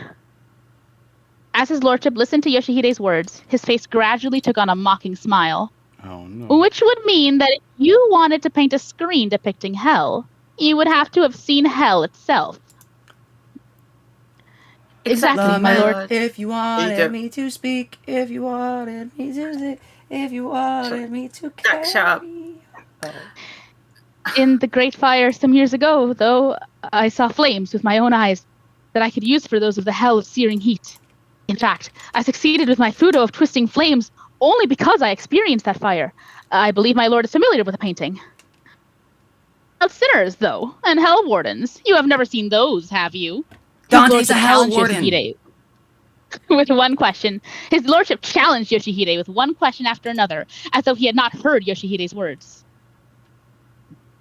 I have seen a person bound in iron chains, said Yoshihide, and I have done a detailed sketch of someone being tormented by a monstrous bird. No, I think it cannot be said that I have never seen sinners being tortured. And as for hell wardens, said Yoshihide, breaking into an eerie smile, my eyes have beheld them any number of times as I drift between sleeping the bull-headed ones, the horse-headed ones, the three-faced, six-armed devils. Almost every night they come to torture me with their soundless clapping hands, their voiceless gaping mouths. Yippee, No, yippee, they are not the ones I am having so much difficulty painting. I suspect this shocked even his lordship. For a long while, he only glared at Yoshihide until, with an angry twitch of the brow, he spat out, "All right then, what is it that you say you are unable to paint?" Turn page. Skibidi toilet. What? It hasn't been invented yet. We need to wait till 2020, like 3 for the first Skibidi toilet to come out. Skibidi toilet movie in theaters. Okay, well, have you turned the page? Yes, I have. Turned the page. Okay, in the center of the screen, falling from the sky. Oh, is this the right page? Yes. Okay. In the center of the screen, falling from the sky, I want to paint an aristocrat's carriage, its cabin woven of the finest split palm leaf. As he spoke, Yoshihide raised himself to look directly at his lordship for the first time, and with a penetrating gaze. I had heard that Yoshihide could be like a madman where painting was concerned. To me, the look in his eyes at that moment was terrifying in that very way. In the carriage, a voluptuous noblewoman writhes in agony, her long black hair tossing in the ferocious flames. Her face, well, perhaps she contorts her brows and casts her gaze skyward towards the ceiling of the cabin as she chokes on the rising clouds of smoke. Her hands might tear at the cloth streamers of the carriage blinds as she struggles to ward off the shower of sparks raining down upon her. Around her swarm fierce carnivorous birds, perhaps a dozen or more, snapping their beaks in anticipation. Oh, my lord, it is this image of the noble woman in the carriage that I am unable to paint. And therefore, His lordship seemed to be deriving an odd amount of pleasure from this as he urged Yoshihide to continue, but Yoshihide himself, red lips, trembling as with a fever, could only repeat, as if in a dream, "This is what I am unable to paint."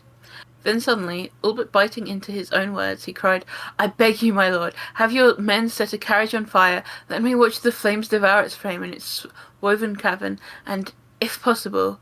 A dark cloud crossed his lordship's face, but no sooner had it passed than he broke into a loud cackle. He was still choking with laughter when he spoke.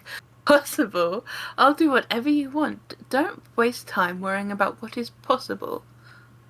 His lordship's words filled me with a terrible foreboding, and in fact his appearance at that moment was anything but ordinary. White foam gathered at the corners of his mouth. His eyebrows convulsed into jagged bolts of lightning. It was as if his lordship himself had become infused with Yoshihide's madness. And no sooner had he finished speaking than laughter, endless laughter, exploded from his throat once more. "I'll build a carriage for you," he said, "and I'll have a voluptuous woman inside it, dressed in a noblewoman's robes. She will die writhing with agony in flames and black smoke. I have to salute you, Yoshihide. Who could have thought of such a thing but the greatest painter in the land?" Yoshihide Yoshihide I just went- want to say. I'll keep going. Yep. Oh, I just want to say, Yoshihide,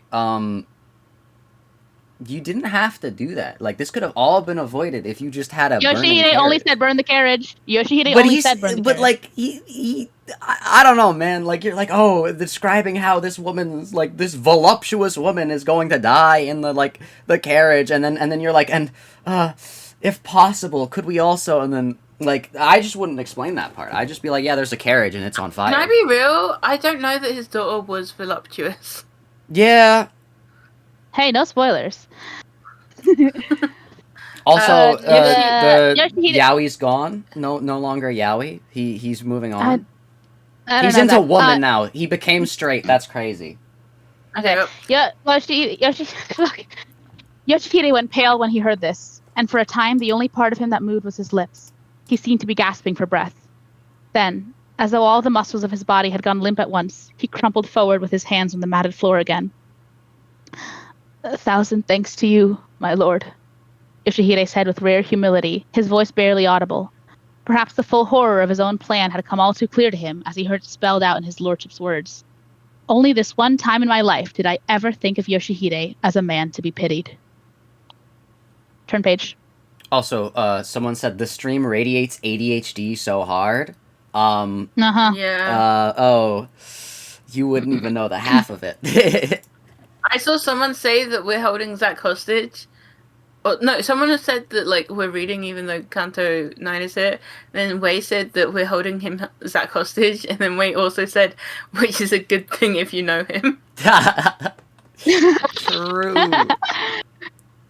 Can I say, is it not so much stranger to read 3/4 of a book Yeah. than play a Canto 20 minutes early? I think no matter what, we were gonna probably be a little bit late anyways, so. Yeah.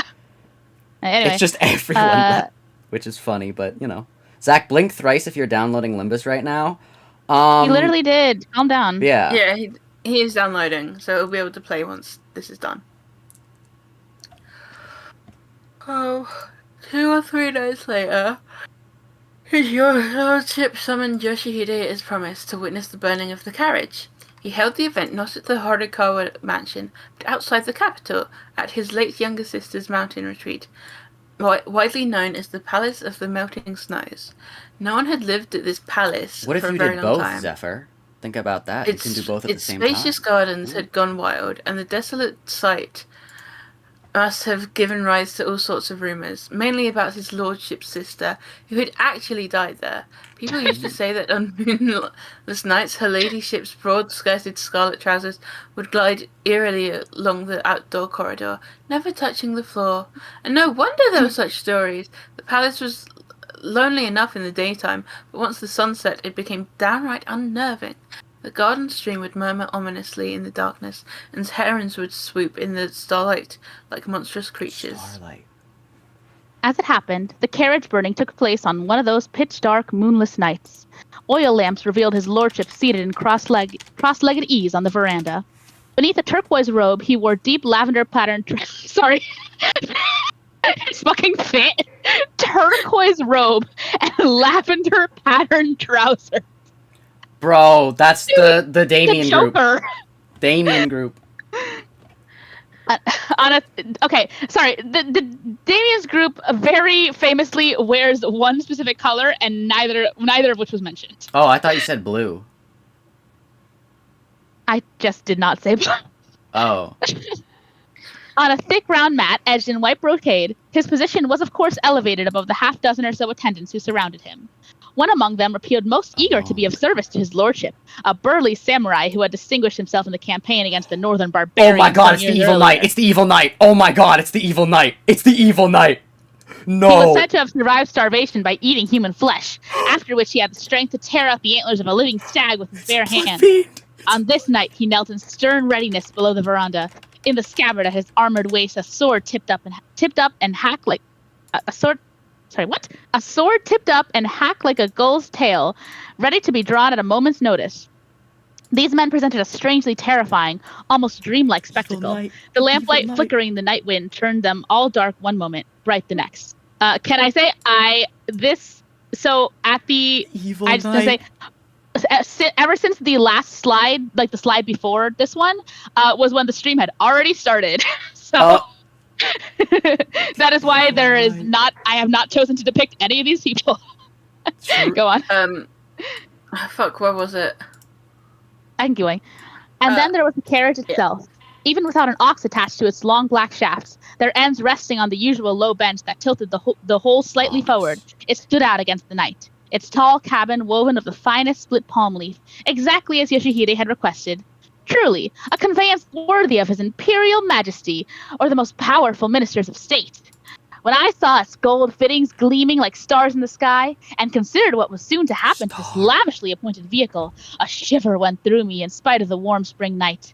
As for what might be inside the carriage, there was just no way to tell. Its lovely blinds, woven of still green bamboo and edged in patterned cloth, had been rolled down tight, and around it alert-looking conscripts stood guard, holding flaming torches and showing their concern that too much smoke might be drifting toward his lordship on the veranda. The smoke war. Yoshihide himself was situated at some remove. Kneeling on the ground directly opposite to the veranda, he wore what seemed to be his usually reddish-brown robe and tall black soft hat, and he looked especially small and shabby, as though the star-filled sky were a weight pressing down upon him.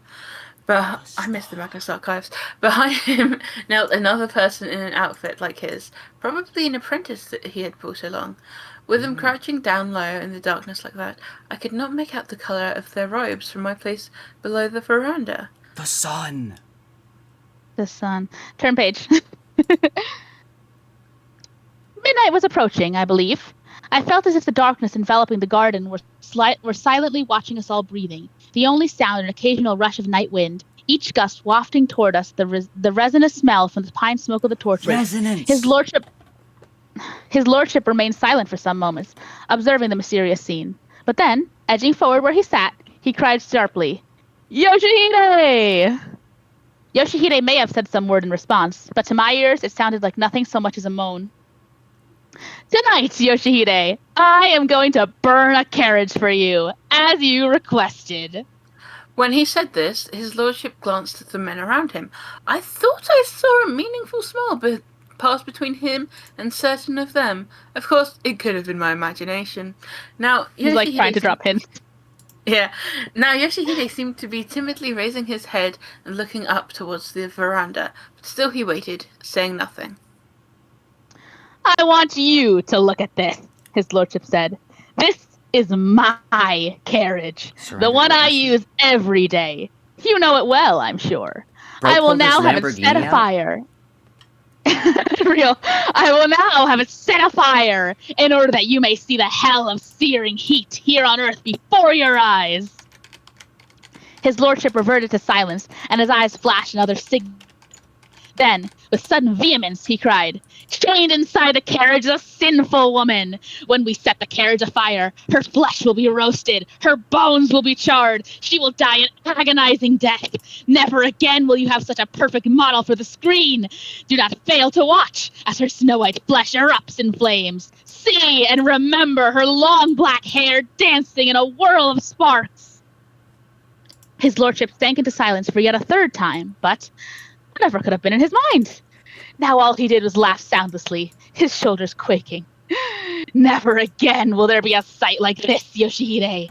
I shall join you in observing it. Blind, yet let Yoshihide see the woman inside! On hearing this command, one of the conscripts, torch held high, strode up to the carriage, stretched out his free hand, and whipped the blind up. The torch crackled and flickered and cast its red gleam inside. On the carriage's matted floor, cruelly chained, sat a woman, and oh, who could have failed to recognize her? Her long black hair flowed in a voluptuous band against a gorgeous robe embroidered in cherry blossoms, and the golden hairpins on top of her downcast head sparkled beautifully in the firelight. For all the differences in costuming, there was no mistaking that girlish frame, that graceful neck, where now a gag was fastened, that touchingly modest profile.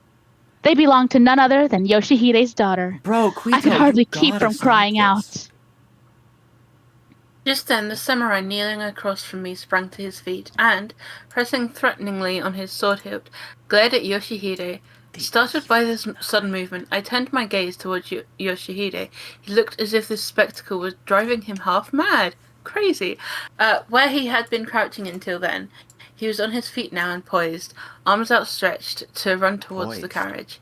Unfortunately, though, as I said before, he was in the shadows far away from me, and so I did not have a clear view of his face. My frustration lasted but a moment, however. Now, drained of colour though it was, Yoshihide's face, or should I say Yoshihide's entire form, raised aloft by some invisible power, appeared before me with such clarity it seems to have cut its way through the surrounding darkness. For suddenly his lordship had cried, "Burn it!" The conscripts flung their torches, and the carriage, with Yoshihide's daughter inside, burst into flame. Turn page. The fire engulfed the entire carriage. The purple roof tassels blew aside, then clouds of smoke swirled aloft, stark white against the blackness of the night. And finally, a shower of sparks spurted upward, with such terrifying force that in a single instant the blinds, the side panels, and the roof's metal fittings were ripped off in the blasts and sent flying. Still more horrible was the color of the flames that licked the latticed cabin vents before shooting skywards, as though, might I say, the sun itself had crashed to earth. The sun! The sun! Let's go! In all directions, and as close as I had come to crying out before. Now I could only gape in mute awe at the horrifying spectacle. But what of the girl's father? I will never forget the look on Yoshihide's face at that moment. He had started towards the carriage on impulse, but halted when the flames flared up. He then stood there with arms outstretched, eyes devouring the smoke and flames that enveloped the carriage.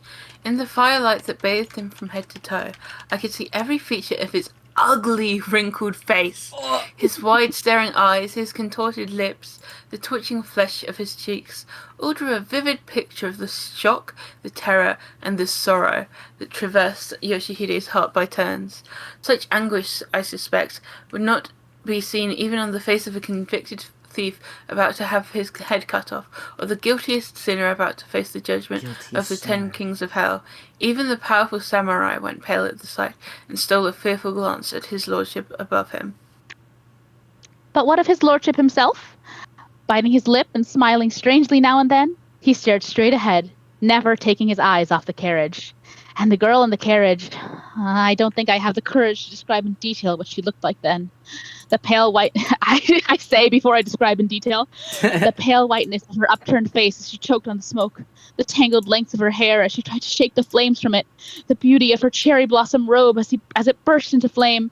It was all so cruel, so terrible, especially at one point when the night wind rushed down from the mountain to sweep away the smoke. The sight of her against a flaming background of red flecked with gold dust, gnawing at her gag, writhing as if to snap the chains that bound her. It was enough to make our flesh creep.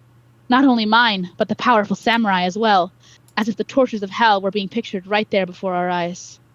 Just then, the night wind gusted once more, rustling the branches of the garden's trees, or so it seemed to me, and, I am sure, to everyone else. Such a sound seemed to race through the dark sky, and in that instant some black thing shot from the palace roof into the blazing carriage. It travelled in a perfectly straight line like a bull that has been kicked, neither touching the earth nor arcing through space. And as the carriage's burning side lattices collapsed inwards, glowing as if coated in crimson liqueur, the thing grasped the girl's straining shoulders and hurled a long, piercing, and inexpressibly anguished scream out beyond the billowing smoke. Another scream followed, and then a third, until we all found ourselves crying out with it. Though it had been left tethered back at the Horikawa mansion, what we saw now clinging to the girl's shoulders against the flaming backdrop was the monkey Yoshihide. The monkey. Turn page. We could only see them. We could see the monkey for only the briefest moment, though. A fountain of sparks shot up to the sky like gold dust and black lacquer, and then not only the monkey, but the girl too, was shrouded in black smoke. Now in the middle of the garden, there was only a carriage of fire seething in flames with a terrible roar. No, pillar of fire might better describe this horrific conflagration boiling up to the starry heavens. But oh, how strange it was to see the painter now, standing absolutely rigid before the pillar of fire. Yoshihide, who only a few moments earlier had seemed to be suffering the torments of hell, stood there with his arms locked around his chest in the presence of his lordship. His whole wrinkled face suffused now with an inexpressible radiance, the radiance of religious ecstasy. I could have sworn that the man's eyes were no longer watching his daughter dying in agony, that instead, the gorgeous color of flames and the sight of a woman suffering in them were giving him joy beyond measure. The most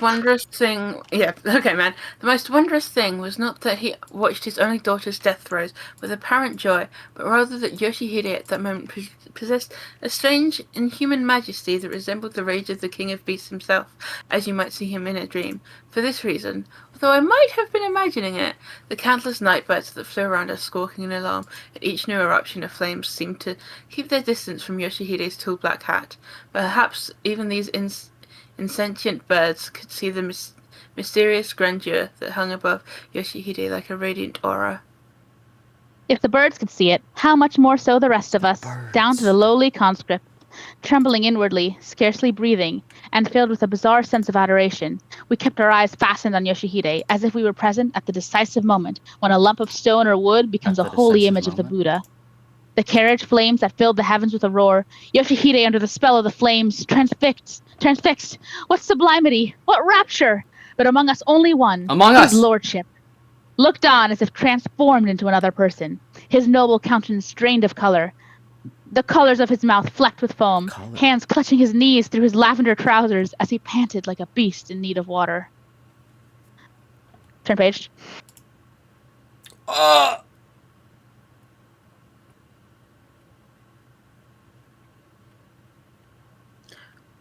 Word soon spread that his lordship had burned the carriage that night in the Palace of Melting Snows, and there seemed to have been many who were highly critical of the event.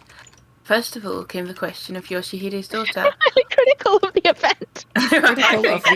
Bro speaks like he's ChatGPT at the critical moment. The event received some discourse. Yeah. Why had his lordship chosen to burn her alive? The rumour most often heard was that he had done it out of spite for her rejection of his love. I am certain, however, that he did it to punish the twisted personality of an artist who would go so far to burn a carriage and kill a human to complete the painting of a screen. In fact, I overheard his lordship saying as much himself. Okay, there was Yoshihide, whose stony heart was also apparently the topic of much negative commentary. How, after seeing his own daughter burned alive, could he want to finish the screen painting? Some cursed him as a beast in human guise who had forgotten a father's love for the sake of a picture. One who allied himself with this opinion was his reverence, the abbot of Yokawa, who always used to say, excel in his art though he might, if a man does not know the 5 virtues, he can only end up in hell. The 5 fingers! A month went by, and the screen with its images of hell was finished at last. Yoshihide brought it to the mansion that very day and humbly presented it for his lordship's inspection.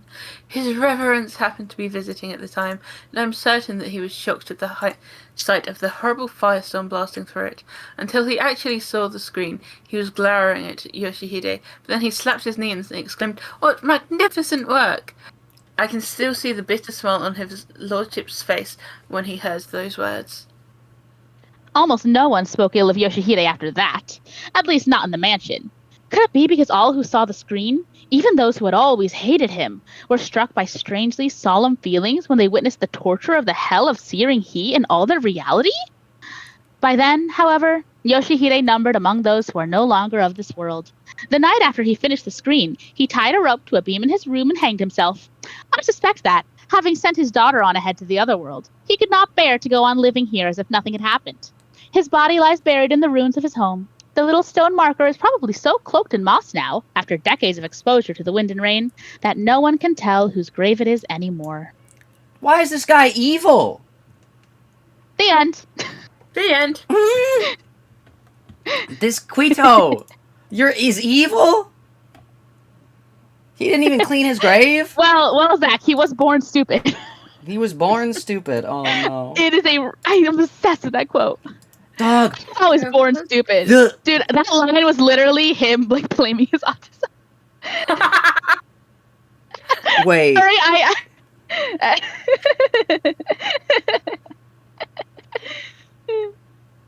Dude, I realized something. I think Ryoshu is the Ryoshu baby. The monkey is her daughter, and the painter from The Ring is Yoshwide. Who the fuck is Yoshwide? How do you pronounce it again? Yoshihide? We said his Yoshihide. name so many times. Yoshihide. Jesus. I was born stupid. He's blaming his dyslexia. But because they both got like the monkey and the daughter got consumed both by the flames and like the dark thing. I think they're both gonna like distort or abnormalize. Okay. Zach, hurry up! We need you to play Canto 9. Guys, Okay. why are you complaining that Zach isn't interrupting your ability to play Canto 9 is my question. True. Yeah. Also, if we're done with this, good night, everyone. Okay. Good night, I need to Alexiel. sleep so bad. Good night. Good night, night. guys. Bye. Can't tell what I'm leaving. Bye. Also, I do need to mute the desktop audio so no one can hear you anymore, Cheeky. I'm sorry. What? The client is not up to date. What? I updated it. I updated it. Ryoshu jump scare. Maybe you just Rush. have to do it again. Reopen it. I did.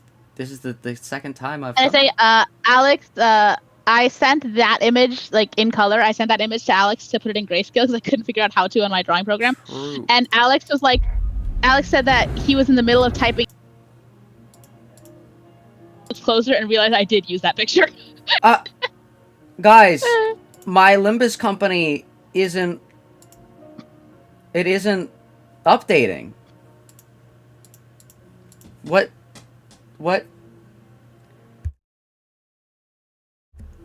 Like, my Limbus client is not up to date. Please update to the latest version. What does that mean? Zach, verify the game files on Steam. How do I do that?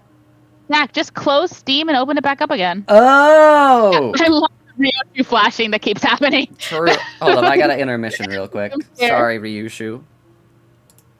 I made sure the bow was visible. True. Zach doesn't have space? No, I should have. Oh, maybe. No, it would have said, like, you don't have space. No, you just need to close Steam all the way, reopen Steam, and then press the game. Oh, okay. So yeah, chat, that was my presentation that I made in 2 hours. Yeah, which is everyone the say reason thank you, Cheeky Cheltos. I did not attempt to depict Yoshihide's daughter burning to death. Yeah. That's fair. That is Also, fair. shout out, I made my own Ryoshu Baby. Did anyone notice I made True. my own Ryoshu Baby? The Ryoshu There is Baby's literally real. no one in the entire game of Limbus Company that isn't wearing A, business casual, B, full riot gear, or C, Chinese. So I had to use Game crayon client's shirt. not up to date. What? What? Huh? It keeps... Oh, also, if you can see, I edited her arm. Look at that. I edited her hold arm up. down. I feel like no one noticed that, but look. I edited her arm down. Like, I redrew the whole jacket. Yeah. Oh, yeah! That's crazy! Everyone say thank you, Cheeky Cheldos. How do I get the game to work? Because it's not... Hong Lu is here. Hong Lu. The game client is not up to date. What do you mean? All right, guys. Well, I will just start reading the spiders thread. Ah! What did I have to verify the game files? How do I do that? PDF. Installed file. How do I verify integrity of the game files? The Spiders Thread It's by gonna take a Akutagawa while. Ryunosuke. One day, the Lord Buddha was taking a walk by the edge of the lotus pond in paradise. The lotus flowers blossoming in the pond I were actually white have as to go pearls. real quick. I'll be right back. Since we have a time where the files have to, like, validate anyways, so... bye. I'll be right back. Cheeky, entertain them. The lotus flowers blossoming in the pond were white as pearls, and an indescribably delicate fragrance, rising from their golden stamens, filled the air, never-ending. The hour in paradise was perhaps early morn. Then the Lord Buddha paused, and through a clear patch of water between those lotus flowers that covered the surface of the pond, he looked at the scene below. At the bottom of the lotus pond in paradise was hell, and through the crystal clear water could be seen, as though in a peep show, such sights as the River of Death and the Mountain of Needles. And almost immediately the Lord Buddha noticed a man named Kandata, writhing in the midst of the other sinners. This man Kandata had been a great thief, and had done many wicked things on earth, killing men and burning houses. Yet even he had once acted with kindness. One day, when walking through a thick forest, he saw a little spider crawling across his path.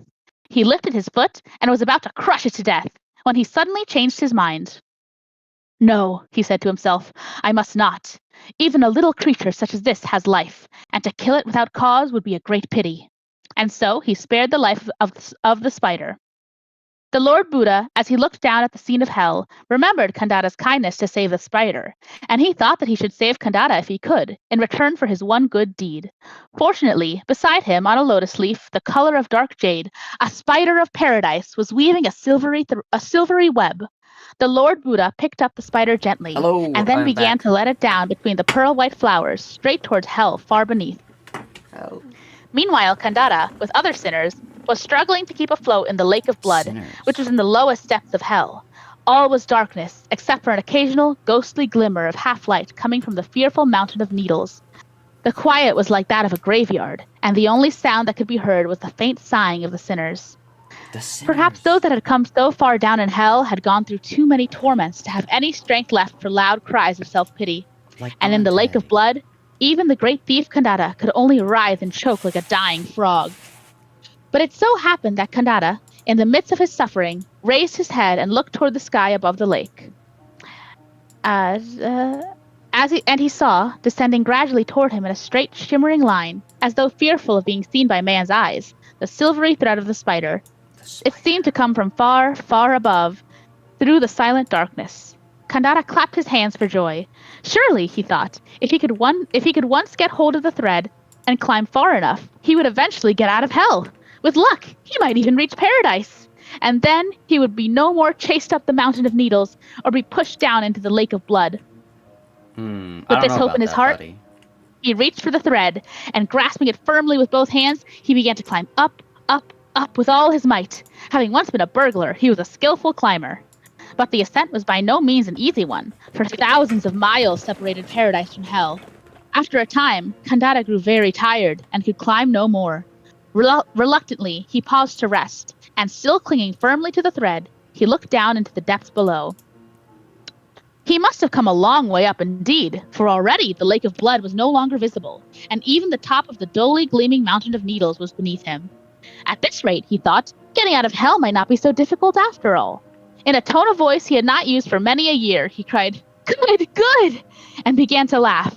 Then suddenly he espied far below a procession of sinners, numberless as a column of ants, coming after him up the spider's thread. For a while, Kandata, struck dumb with amazement and fear, could only stare open-mouthed at the scene. How could such a thin spider's thread, which seemed too fragile to bear the weight of one man, bear the added burden of so many others? And if the thread did break, he would drop straight back into hell. And as such frightening thoughts passed through his mind, hundreds, nay, thousands more sinners were crawling out of the darkness of the lake of blood. Thousands of sinners? And were climbing up the thread. Unless Kandata stopped them, the thread would surely break in the middle, and they would all fall. And so Kandata, with a loud voice, began to scream at his fellow sinners, "Listen to me, you sinners! This spider's thread is mine! Who said you could come up after me? Get off! Get off!" It was at this moment that the spider's thread, which until then had shown no sign of breaking, snapped just above Kandata's clinging hands. Spinning round and round through the air like a top, Kandata's body plunged into the darkness. All that now remained in the moonless and starless sky was the thin thread of the spider of paradise, shimmering softly in the dark. The Lord Buddha, standing by the lotus pond of paradise, saw all that passed below, and when at last the body of Kandata had sunk like a stone to the bottom of the lake of blood, he resumed his walk, sadly. It's here! Cheeky! There was probably... I have one paragraph left. You're on the menu. There was probably much pity in the Lord Buddha's heart for Kandata, who was sent back to hell for his heartlessness. But the pearl-white flowers in the lotus pond of paradise, innocent of wickedness or sorrow, swayed gently about the feet of the Lord Buddha, and from the golden stamens there came the same delicate fragrance filling the air as always. The hour in paradise was perhaps near noon.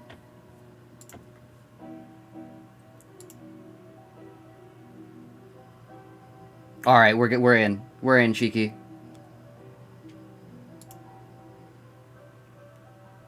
Also, it has to install. Alright, well, if you're muting me, I am going to go help Oh, my you're mom. not muted Bye-bye. anymore. I realized I can just turn down the volume itself.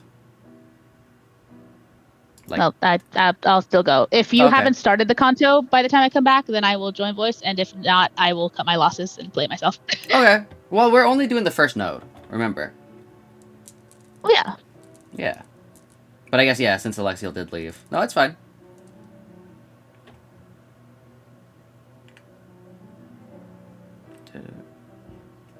Canto 9-3. No, don't spoil any things. No spoilers, chat. Don't worry. Don't worry. But yeah, you can do whatever you want to do, Cheeky. That is up to you. But it is now time for Canto 9. It's such a good, like, wallpaper as well. Like, I think the red wallpapers work really well for Limbus Company, just because, like, Limbus Company's color is, like, red. So, it makes sense, so. Yeah. Oh, it's gonna be so good. Cheeky, are you here? I think Cheeky has left, but did not leave VC, so, oh yeah, Cheeky's, like, fully deafened. Uh-oh. Well, no more Cheeky Cheldos, chat.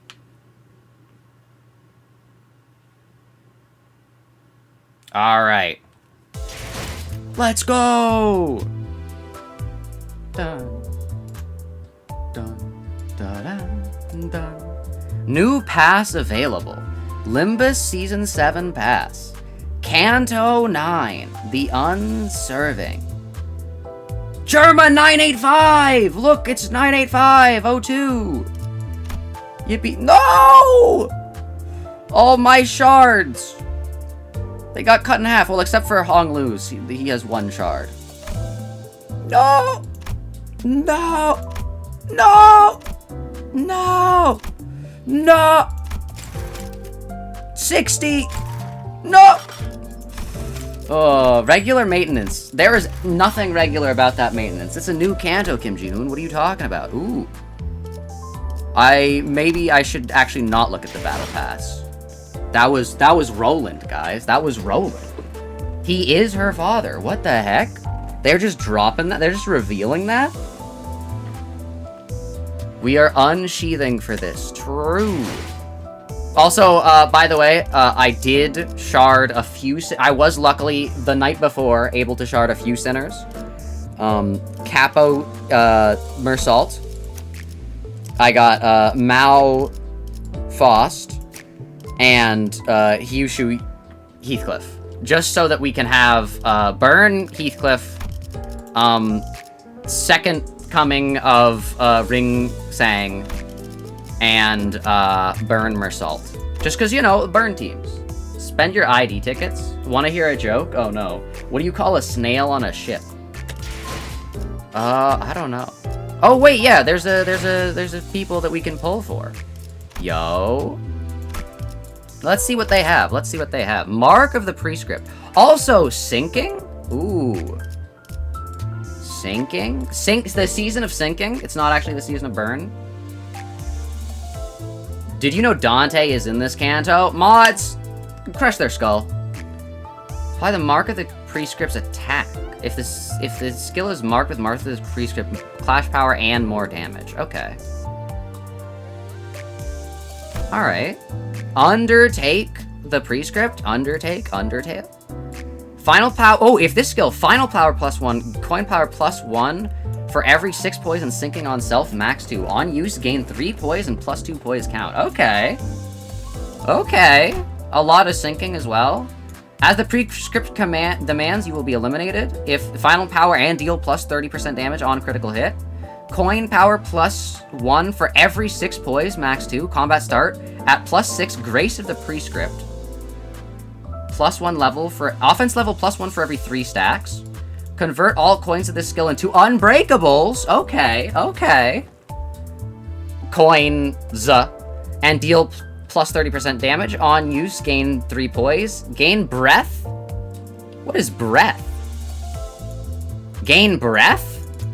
Chat, did they not put a thing that I can click here? Does anyone know what breath is? Grace of the Prescript rounded down. Poise, Grace of the Prescript, Grace of the Prescript. Okay. Prescript granted, Prescript woven fabric. Karmatic okay, final power for every 3 Grace of the Prescript. Combat start, gain shield equal to 15% of max HP. Reduce shield gain by 1 Karmatic consequence. Gain 1 defense level down for every 10 stacks. Max stack 100. Gain 1 fragility for every 20. Okay, at +50 Karmatic does not gain shield. On use, gain poise. On hit. Okay. Okay. Sanity? Normal sanity. Prescript delivered on paper slip. Turn start, gain Prescript paper slip 1. Use a skill marked with the Prescript on hit. There's a bunch of them? There's like more? Okay. Turn start. Okay, so it adds more. It adds more Grace to the Prescript. Okay. At 9, eliminates all enemies? Oh, sorry. It needs. You need... Okay, wait, no, never mind. Hit a target with a skill marked with Mark of the Prescript. Hit with an Ego Awakening skill or skill 3? Hello? Hit a target with Ego Awakening skill or... dude, I'm not good... Index Faust is the scourge, is the blight of win rating teams. Because what do you mean? Hit a target with an Ego Awakening skill. Eliminate all enemies before the next Prescript arrives. What if I'm on a boss? Based on Grace of the Prescript. Inflict the Prescript's target. Take 10 plus damage from the index units. Hold up, more index units. Okay. This effect applied to a single target every turn, regardless of the number of index units applied. There's going to be a lot of index units. To a random enemy and focus encounter apart, apply Mark of the Prescript. Prioritize... The above effect prioritizes skill 3. Okay. All of these effects above and Prescript execution checks do not trigger when this unit is staggered, immobilized, in panic, or in ego corrosion. Okay. So there might actually be some, like, tech to, like, forcing yourself into ego corrosion. Turn end. If Prescript was executed this turn, heal 4 SP and gain 1 Grace of the Prescript. Okay. When executing prescript, if the main target has the prescript's target, heal 8 SP and gain... Okay. Turn on. If prescript was not executed, gain 5 karmatic consequence. Bro, you're gonna stack that up so fast. If this unit attempted to execute prescript but could not target the enemy during combat phase, does not gain. Okay. Deal... Also, a lot of different sin affinity. Deal 2+ damage with skill marked with Mark of the Prescript for every grace. Okay. Oh, this is another just passive. You have 3 passives? You have 3 just passives. Okay, alright. 9 for every grace... At 9 grace of the Prescript, deal 20+% damage on hit with base skill, target with... Okay. Gain 1 poise and inflict 1 sinking. Okay. Okay, so it just buffs you. And then effect, apply the identity with the earliest deployment order. Prioritize the index entity combat start. If the unit's leftmost skill on the dashboard and other allies target the same slot, said skill deals 5... Okay, yeah. Okay. This is the give this to a win raider and they will not be able to win. Alright, let's see. It's sinking again! Ujat Otis is also sinking. Hold up. This might be the season of sinking. Burn might have been like a facade. Okay, okay. Gain 3 aggro, coin power for every 6 sinking plus tremor on target, max 2. If this unit has Ujat Vanguard, combat start, okay. Min and max speed plus 3? That's kind of crazy. Max stack 2? So you can get plus 6 speed? Poor Cheeky cannot use index units? True. In the following effects during the combat phase, once per skill, 3 times per turn. When this unit and the main target of an unopposed attack have the chance for the skill of the first coin... Oh, okay. When this unit is the main target... It has the chance of the opposing's coin to flip heads? The Ujat Vanguard ability is cracked. But it's actually cracking the coins. Turn start. The first clash have the target's chance to flip heads on all of its coins. For both above effect, if the target uses minus coins, have their chance to flip tails instead. Turn 1, reduce 1 stack. Okay, this has got to, like, have some insane application conditions. Hold up, hold up. And in Clash Win, inflict Sleuth Fracture. Max stat 10, unique sinking, okay. For every stat, gain plus 1% more damage from Sloth and Gloom Stills. At max stat, gain 1 Gloom fragility per turn. Take Gloom damage equal to sinking potency on self. Lose 1 sinking count, then expire. If this unit with the effect dies, transfer half of the stack to highest... Okay. Turn start. If there are no LCA identities on the field, expire. Okay. LCA identities specifically. So Sleuth Fracture is unique to LCA. The Ujat Vanguard is unique to the Ujat. So maybe LCA is sinking. Interesting. Okay. And gains protection as well? Dog. Aggro. Yeah. Oh my gosh. Yeah. This is crazy. This ID is insane. Also, how did we drop all the way down to 5 viewers? Hello? Oh no. Oh, also, LCA Fracture round? She has ammo? Her first 2 skills do not use ammo. Skill 3 does, though. The Vanguard will see it done. If this unit has Vanguard, deal plus 50% damage, gain aggro. Base power, plus 1 for every LCA Fracture round. About to be spent by this skill. At 2 or fewer Fracture reload 5 times per encounter. That's crazy. You get... it's got a max stack of 16. Okay, but it's spend 2. Spend 4. So it's only spend 4? Dog, you can do this so... We took too long to get to the story? Oh, no. Story was fun hearing, though. That's true, that's true. Also, Blue Sand. On Clash, lose, gain sinking, count plus 1 3 times. Units with SP change their panic type to Blue Sand. Units without SP, min-max speed -1. Huh? What is Blue Sand? Blue Sand panic attacks. Low morale, clash power -1, min-max speed. Panic, clash power -2. Okay, that's pretty good. Inflicting unique panic types is kind of insane. Also, that doesn't even need ammo to do. Also, Gloom resist down. Like, this is... Yeah, this is a really good unit. How do you get the Ujat Vanguard, though? Inflict 3 sinking.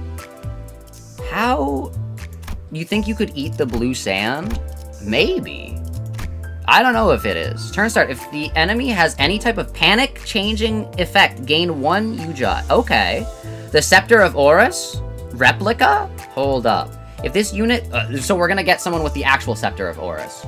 And it's gonna be like the real thing. If this unit has UJOT Vanguard, inflict 1 Sleuth Fracture on hit with base attack skill. Its LCA Fracture round was spent, inflict additional Sleuth Fracture. Per LCA Fracture round spent, no limit. So you're inflicting 4. You inflict 4 on skill 3. That's crazy. Protecting stack gain units UJOT effect capped at 5 per turn. Okay. Deal 5+ damage for every protection on self. Combat start, gain 2 UJOT Vanguard? You just get this off the bat? That's kind of crazy. Okay. These IDs are kind of insane. I will say. The Index Faust is not really insane. Never mind. I'm stupid. The Index Faust is like... the implications that more index units will be better is kind of crazy. But I think LCA UJOT Vanguard Leader 3 Otis is just crazy. Is just crazy. Like, this is just an insane ID. But yeah, I think now we're gonna get into the first node of the Canto. Uh-oh. The unsevering. Or unserving. Maybe it is severing. Maybe I'm stupid. We're still in H-Corp! We're still in H-Corp! Hoshi is right theory? Hoshi is right theory? Hold up. We're still in H-Corp?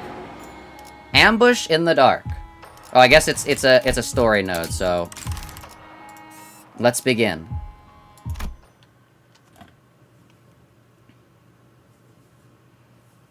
Also, Firefist Gregor's here. 둥글게 감겨. There's a 시작과 clue of 끝이 thread. 맞닿는 Rav 실타래가 of a 있었다. single strand whose beginning is its end. Ouroboros? Mobius strips? Hold up.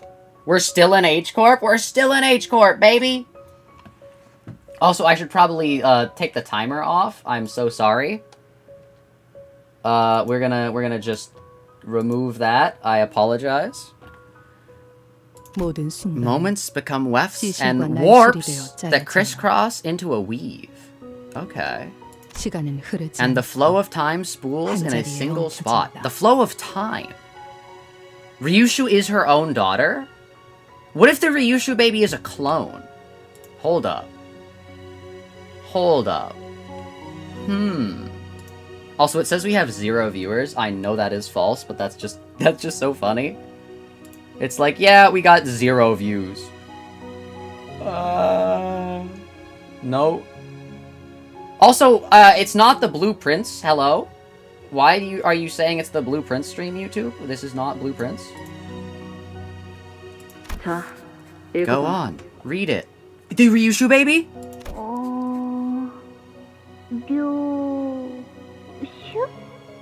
Ryoshu! They gotta tell me how to spell it, I guess. Oh, no. Hold up. Hold up. How we only have 10 viewers? Because they're all playing the Canto. Ryoshu. The Ryoshu baby in purple! 너의 첫울음과 From the echo of your first cry to the 마지막 whisper of your 숨결 last breath. The Ryoshu baby's already dead? 모든 순간의 In the heart of every 한가운데에서 moment, my eyes catch a glimpse of you. 너를 보고 있다. The events of Hell's Screen have already happened. 아니, 그 글자는 그렇게 읽는 게 아니라 No, that's not how you read those letters. 요시대라고 읽는 거다. Yoshihide. I forgot how to pronounce it again. Oh no. Yoshihide. That's how you say it. 요슈! Ryoshu! Chat, I think it's a boy. Cheeky might have thought that would have hit, but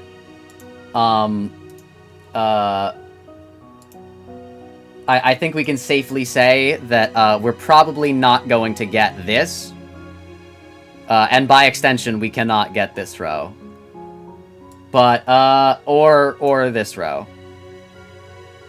But you know, anything could happen. Maybe the child is just like very young. Ryoshu! 이게 더 편하고 이쁘잖아. It's prettier and easier. Oh no. No! Oh, the child's so dead. Oh, the child's so dead. Well, Ryoshu already said she's dead. 길을 잃은 내 아이. Dear lost child of mine, should the way back home elude you,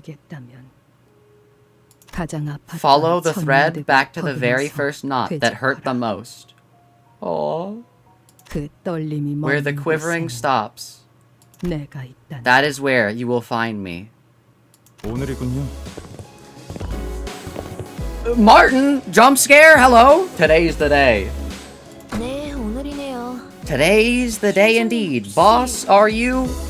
It's Alyssa, and guess who's here as well? 잠깐. Hohenheim! Yay! Hohenheim mentioned! 행동이지 않나. Hold on, please don't ask me if I am nervous.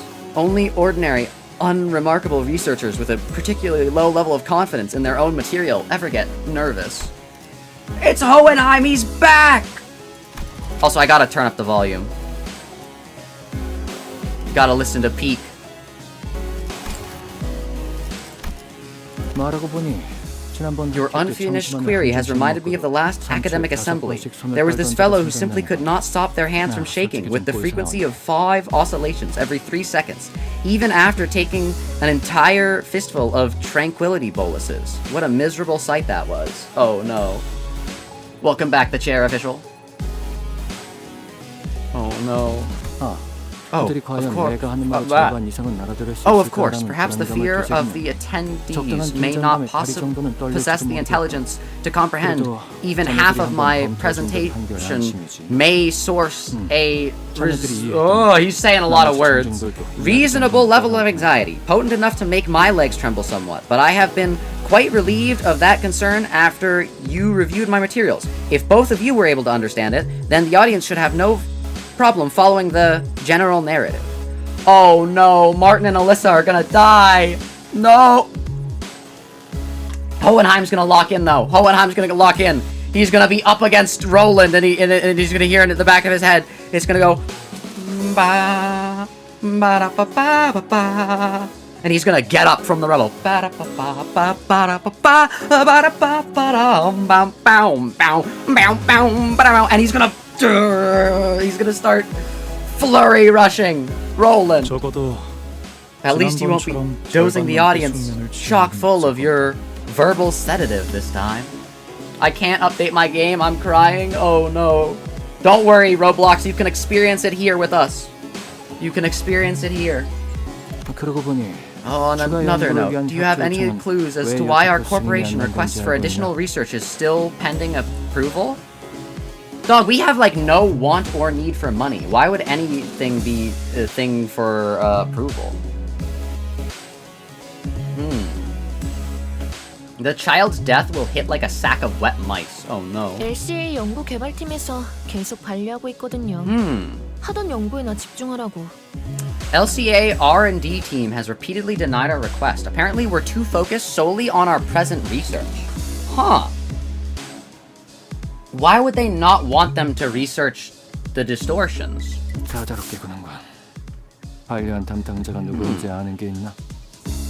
A rather narrow-minded bunch, aren't they? Gosh, I don't like how they're just shadowy silhouettes. I want to see my character. I want to see Alyssa. I want to see Martin. I want to see Hohenheim. Why are they just shadows? Why can't I see them? I don't like them being shadows. I don't like how, like, far away they are. I don't like this. Do we know specifically who denied our requests? The assistant manager, who simply could not stop their hands from shaking, even after taking an entire fistful of tranquility boluses. Seems pretty obvious they're still carrying that grudge from when you scoffed at them. Uh-oh. Oh gosh, they're just talking about random mundane things. Is that so? Uh-oh. Well, they'll have no choice but to approve our request after this presentation.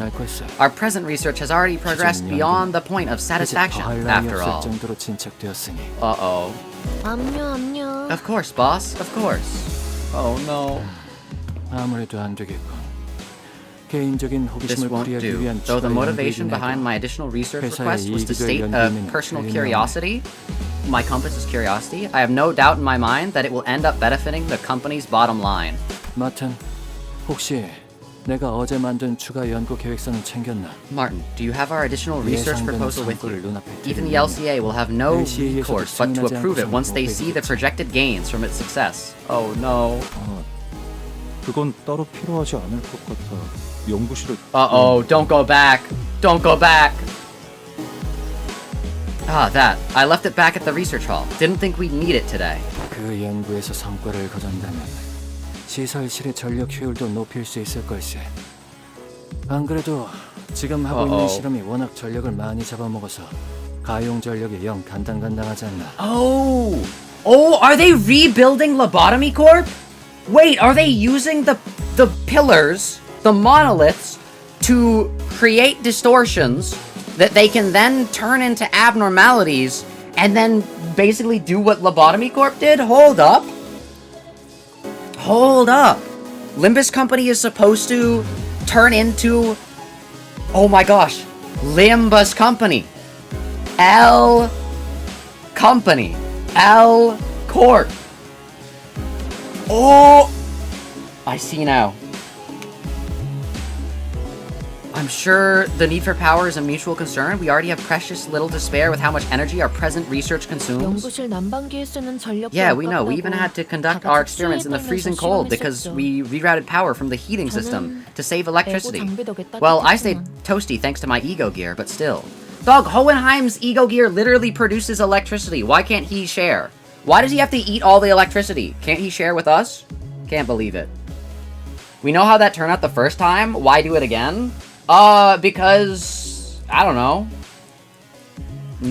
Money. You get to be a corporation. 아무튼 Anyway, 계획서는 I'll go 제가 grab the 가져올게요. proposal. You two should focus on the 팀장님이랑 presentation 마틴 씨는 prep. 발표 준비에 Uh-oh. 집중하세요. Oh no, why'd the music cut out? No, don't take them from me. Don't take them from me! No. No, not like this. Not like this. No! 여기는 LCA 부서. No! 북도 YS 보부근. No! 긴급하게. Hohenheim! 지금이 그러니까. Martin! Alyssa! No. Requesting support. This is LCE Department, Corridor YS4. Requesting immediate support. The situation's code, Dude, Germa's breach containment. That's why it said 985. 미안하구나. Whoa.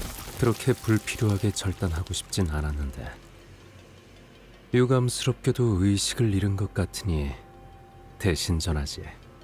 I don't know who this is. 코드라고 하기에는 Maybe they're the index because they're blue. Apologies. I did not wish to so unnecessarily cut him off, but as it seems he passed out. He's dead. Let me be the messenger instead. Though I won't bother with the fancy code speak. 이곳에는 일말의 가망조차 남지 않았다. The situation here is entirely hopeless. Was probably what he wished to say. Yo! It's not even like that wasn't Hohenheim? Wait, Hohenheim might still be alive? Hold up, the person in the trailer was just a random nobody? Hold up.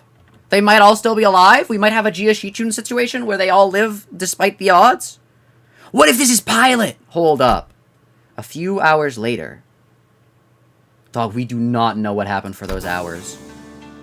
LCCB transporter truck! Yippee! Mouthwashing. A good deal of time has passed since we said our heartfelt farewells to Jia Shichun, yet we still remain stuck in Hongyuan. Dog, we've spent so long in Hongyuan, like, oh no. I mean, to be fair, free food. 오늘 출발하는 거 맞냐? You sure we're setting off today? Reckon you got the date wrong. No, Heathcliff, we've all been waiting for this date. 그건 아닌데. I'm pretty sure I didn't, but even Sade's late. She was supposed to get Virgilius and Pilot. Dude, Virgilius and Pilot. Dude, they've been on a quest. They've been on a quest. They're gonna come back. Like, it's crazy. It's crazy. Hold up. 홍원 밖으로 이어지는 직통도로가 코앞. Dude, I forgot the sinners were in this game. Like, this sounds stupid, but like, I've been so like engrossed in like Ryoshu's Canto and like the preparation for like Ryoshu's Canto and like theorizing about that Dog, I forgot that the sinners were, like, the main characters of this game. Like, for some reason, in my mind, Hohenheim is more of a main character than all of the sinners to Limbus Company, besides Ryoshu, to Limbus Company's story. For some reason, my brain was, like, for a split second thought that. And so I saw Otis on the screen, and I'm like, why are we listening to Otis talk? Like, why is she here? Why is our main character Hohenheim not here? Guys, why is Hohenheim not here? My goat, Pilot, Virgilius, and Hohenheim. Right ahead lies the road that leads straight out of Hongyuan. Given Sade's memo telling us to drive out here with a truck, there should be no room for error at this time. Dog, what are Pilot and Virgilius doing? They have been out for not only one canto, but from the looks of it, they're gonna be out for 2 cantos. Bro, Pilot is unironically going to come back, and he is going to have risen like 4 fixer levels. Like, unironically, what are Pilot and Virgilius doing? The fact that, like, they need Virgilius, and they've been here for so long, and also Pilot's there, they have taken Mephi. Like, Pilot solos every color fixer, I agree. Pilot is gonna, like, lock in when he comes back. Pilot's gonna save the sinners when he comes back. I sure hope that's the case. Dude, I love the, like, vault door over here. Like, it seems completely unpractical, because it's a spinny vault, and there are 2 doors on either side, so I don't know how the mechanism actually works. Because if you rotate it this way, you'd be rotating each door. I guess if the doors open in opposite directions, maybe. I don't know. When we left Dangguan Yuan earlier, the guards at the gate actually asked me what time we'd be coming back.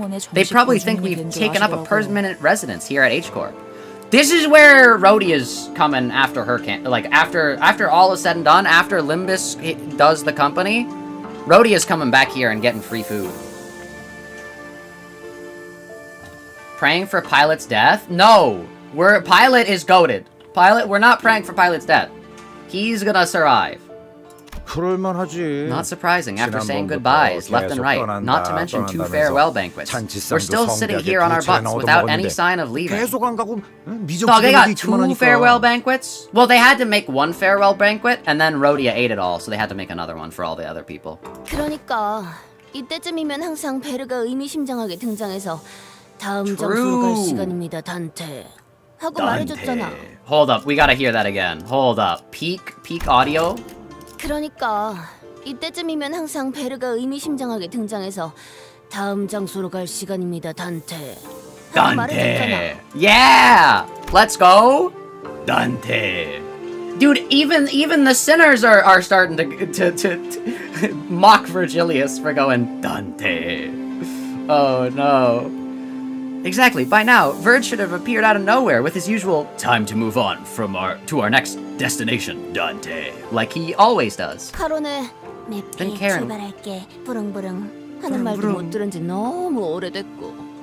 True. Oh yeah, Charon's with them as well. I forgot they took Mephi, which means they took Charon. Then Charon would say, off we go, Mephi. Vroom vroom. It's been forever since I heard her last. 베르길리우스님이 지금처럼 오랫동안 저희를 떠났을 때가 True. 있었나요? I don't think there was ever a time Virgilius was gone this long. 계약 위반에 따른 The breach of 추가적인 업무 contact 배정이 may have 있었던 led 것이 to an extra 원인일 수 workload 있어. for him, but even so, his 그것을 prolonged 고려하고 absence remains 보직이 unusual. 길어지고 있다. Dog, did they kill him off screen? Like, why are we all, like, being like, oh, man, I remember Virgilius. Man, I remember all the good times we had with Virgilius. Why are we acting like he's dead? What's going on? Why are we giving him death flags? 설마 저희를 도와주신 일 때문에 Yes. We all love Rhodia. True. All this just because he went out of his way to help us? 그렇지는 않습니다. Not necessarily. 당시의 계약 While 위반 it is true 사항으로 that 인한 the 징계가 남아있는 penalty 것은 incurred for 사실이지만 breaching the contract yet remains, H사에서 할수 the 있는 LCC's operation in H-Corp, which he was assigned with, was immediately concluded following Jia Yuanjun. That's a whole different Jia. Jia Yuanjun is a completely different person. Jia Shichun's inauguration as the family hierarch. Red fraud found dead in the back streets. Soloed by the teal pilot. The teal flyer. 다른 이유는 I fail to think of any other reason apart from that. Virgilius and Charon would always be away whenever we traveled to a new place, but yeah, never for this long. Maybe he's just off doing whatever he usually does when spending time with Charon. True, buying her ice cream! Ice cream! Ice cream! Everyone turned to look at Foss. At this point, there is no information that can be shared regarding Virgilius's absence. You could have just said that they were out getting ice cream. Maybe we can ask Virgilius when he gets here. You honestly reckon he'd say a word about where he was? That bloke only ever tells us where to go, never where he's off to. You can ask Pilot. True! That's what I've been saying! That's what I've been saying! Ice cream! Ice cream never gets them ice cream! I've been saying this! I've been saying this! Verily! And never hath he designated to bring us any of his ice cream, bring us on any of his ice cream trips, save young Charon. True! This is what I'm saying! This is what I'm saying! Dude, me and Don Quixote have a mental wavelength. We're both blood feet! We got a mental wavelength. Let's go. True. Wait, did she say ice cream? Hold up. 만날 카롱군과 둘만 아이스크림 먹으러 가고. Ice cream! 봤어! 만날 카롱군과 둘만 아이스크림 먹으러 가고. Ice cream! She's upset saying, she's mad saying ice cream. Oh no. Ice cream. He never gets us ice cream. Oh no. Except Dante can't eat. We're not talking about them. We're talking about Don Quixote. 혹시 구역을 순회하면서 그곳의 특산물을 모조리 섭렵하고 돌아오는 True! What if he's just trying to eat all the ice cream? Don Quixote's asking the real question.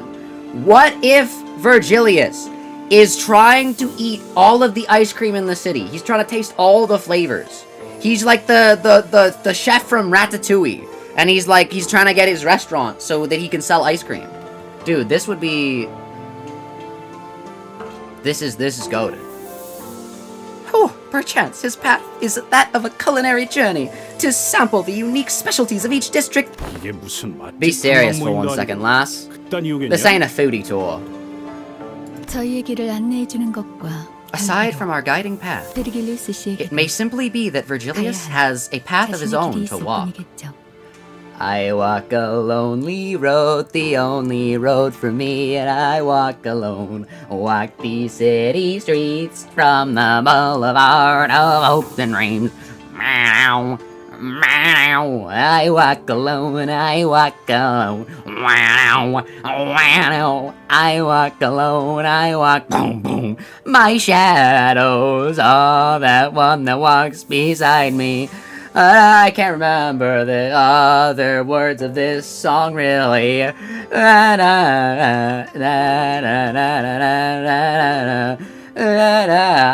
walk alone. Also, walking the path alone, when it's been explicitly multiple times stated that Pilot is with him. Pilot is there too. Foss. ... I've got no idea what his path would even look like.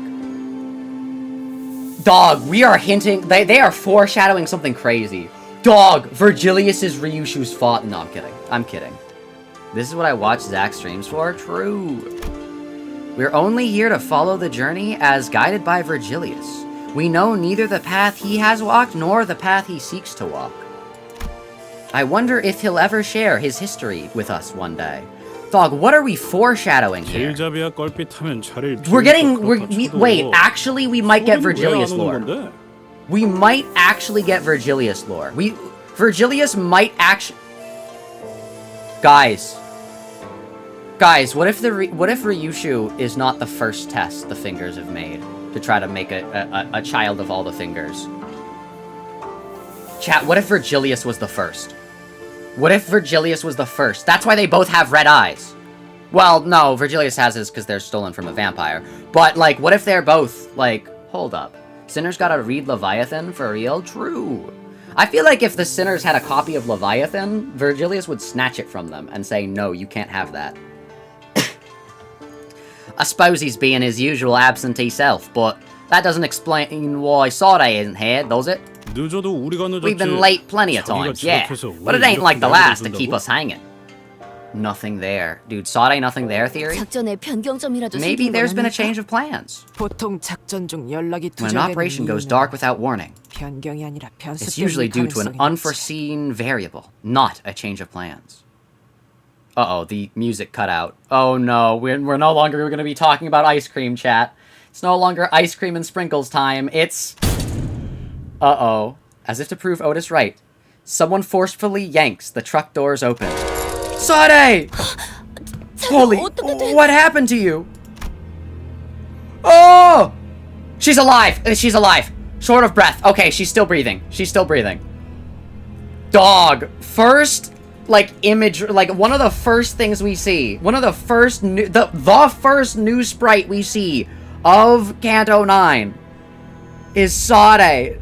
Like, oh no. No, Sade! Sade stumbled into the truck, short of breath. She was bleeding and covered in wounds, both minor and serious. Her eyes glistened with anxiety.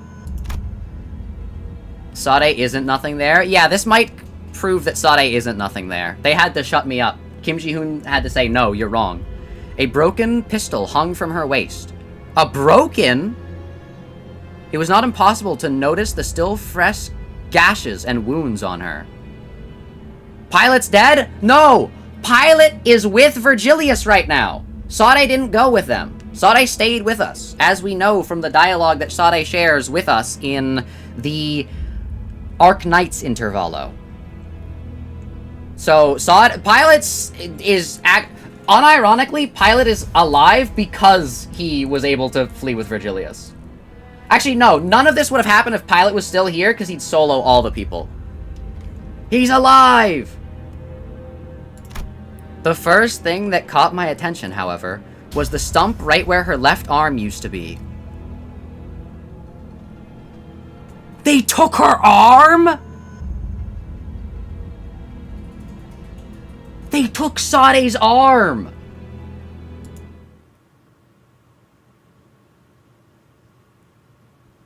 Dog. Also, this, like, blur. Oh, this image is crazy. Cinematic.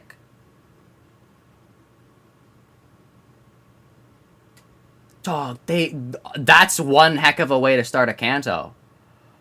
I remember the beginning of Canto 7, which is goated, but we just got off a train, and we talked for a while. Dog, the question mark. It's like, how long is this Canto gonna be? Also, okay. Oh my gosh, we can go down far. Like, this is actually, like, pretty deep. Okay, we can go down. Can we also... We can also go up pretty far. Hold up, chat. We can go down and up. Because the spider's gotta climb out of hell. Wait. We're gonna go to hell, and then we have to climb out. Hold up. On everyone's soul, everyone is going to be dead. Oh, no. No, it's gonna be fine. Don't worry. The pilot is safe with Virgilius. Well, Virgilius is safe with Pilot. But yeah, as promised, we're getting a little taste of the next Canto. But with that, I'm gonna call it a day here. Thank you guys for watching. Make sure to like, subscribe, and join the Discord so that you can be notified of when we continue streaming Canto 9. Because that is most likely gonna happen tomorrow. And the next day, and the next, who knows? Until we get to the end of Canto 9 Part 1. But yeah, also, make sure you guys avoid spoilers and stuff like that. I should not even look at the Battle Pass. I'm so, like, used to... I'll just click past missions. I'm not looking at the Battle Pass. I didn't see Roland. But yeah, I think with that, thank you guys for watching. Hopefully you all have a great rest of your day. Make sure you all stay safe out there. And I hope you guys enjoyed this reading of Hellscream, Bingo, and preparation for Canto 9, which is now out. But yeah, Have a great rest of your guys' day. And I'll see you hopefully later. Bye!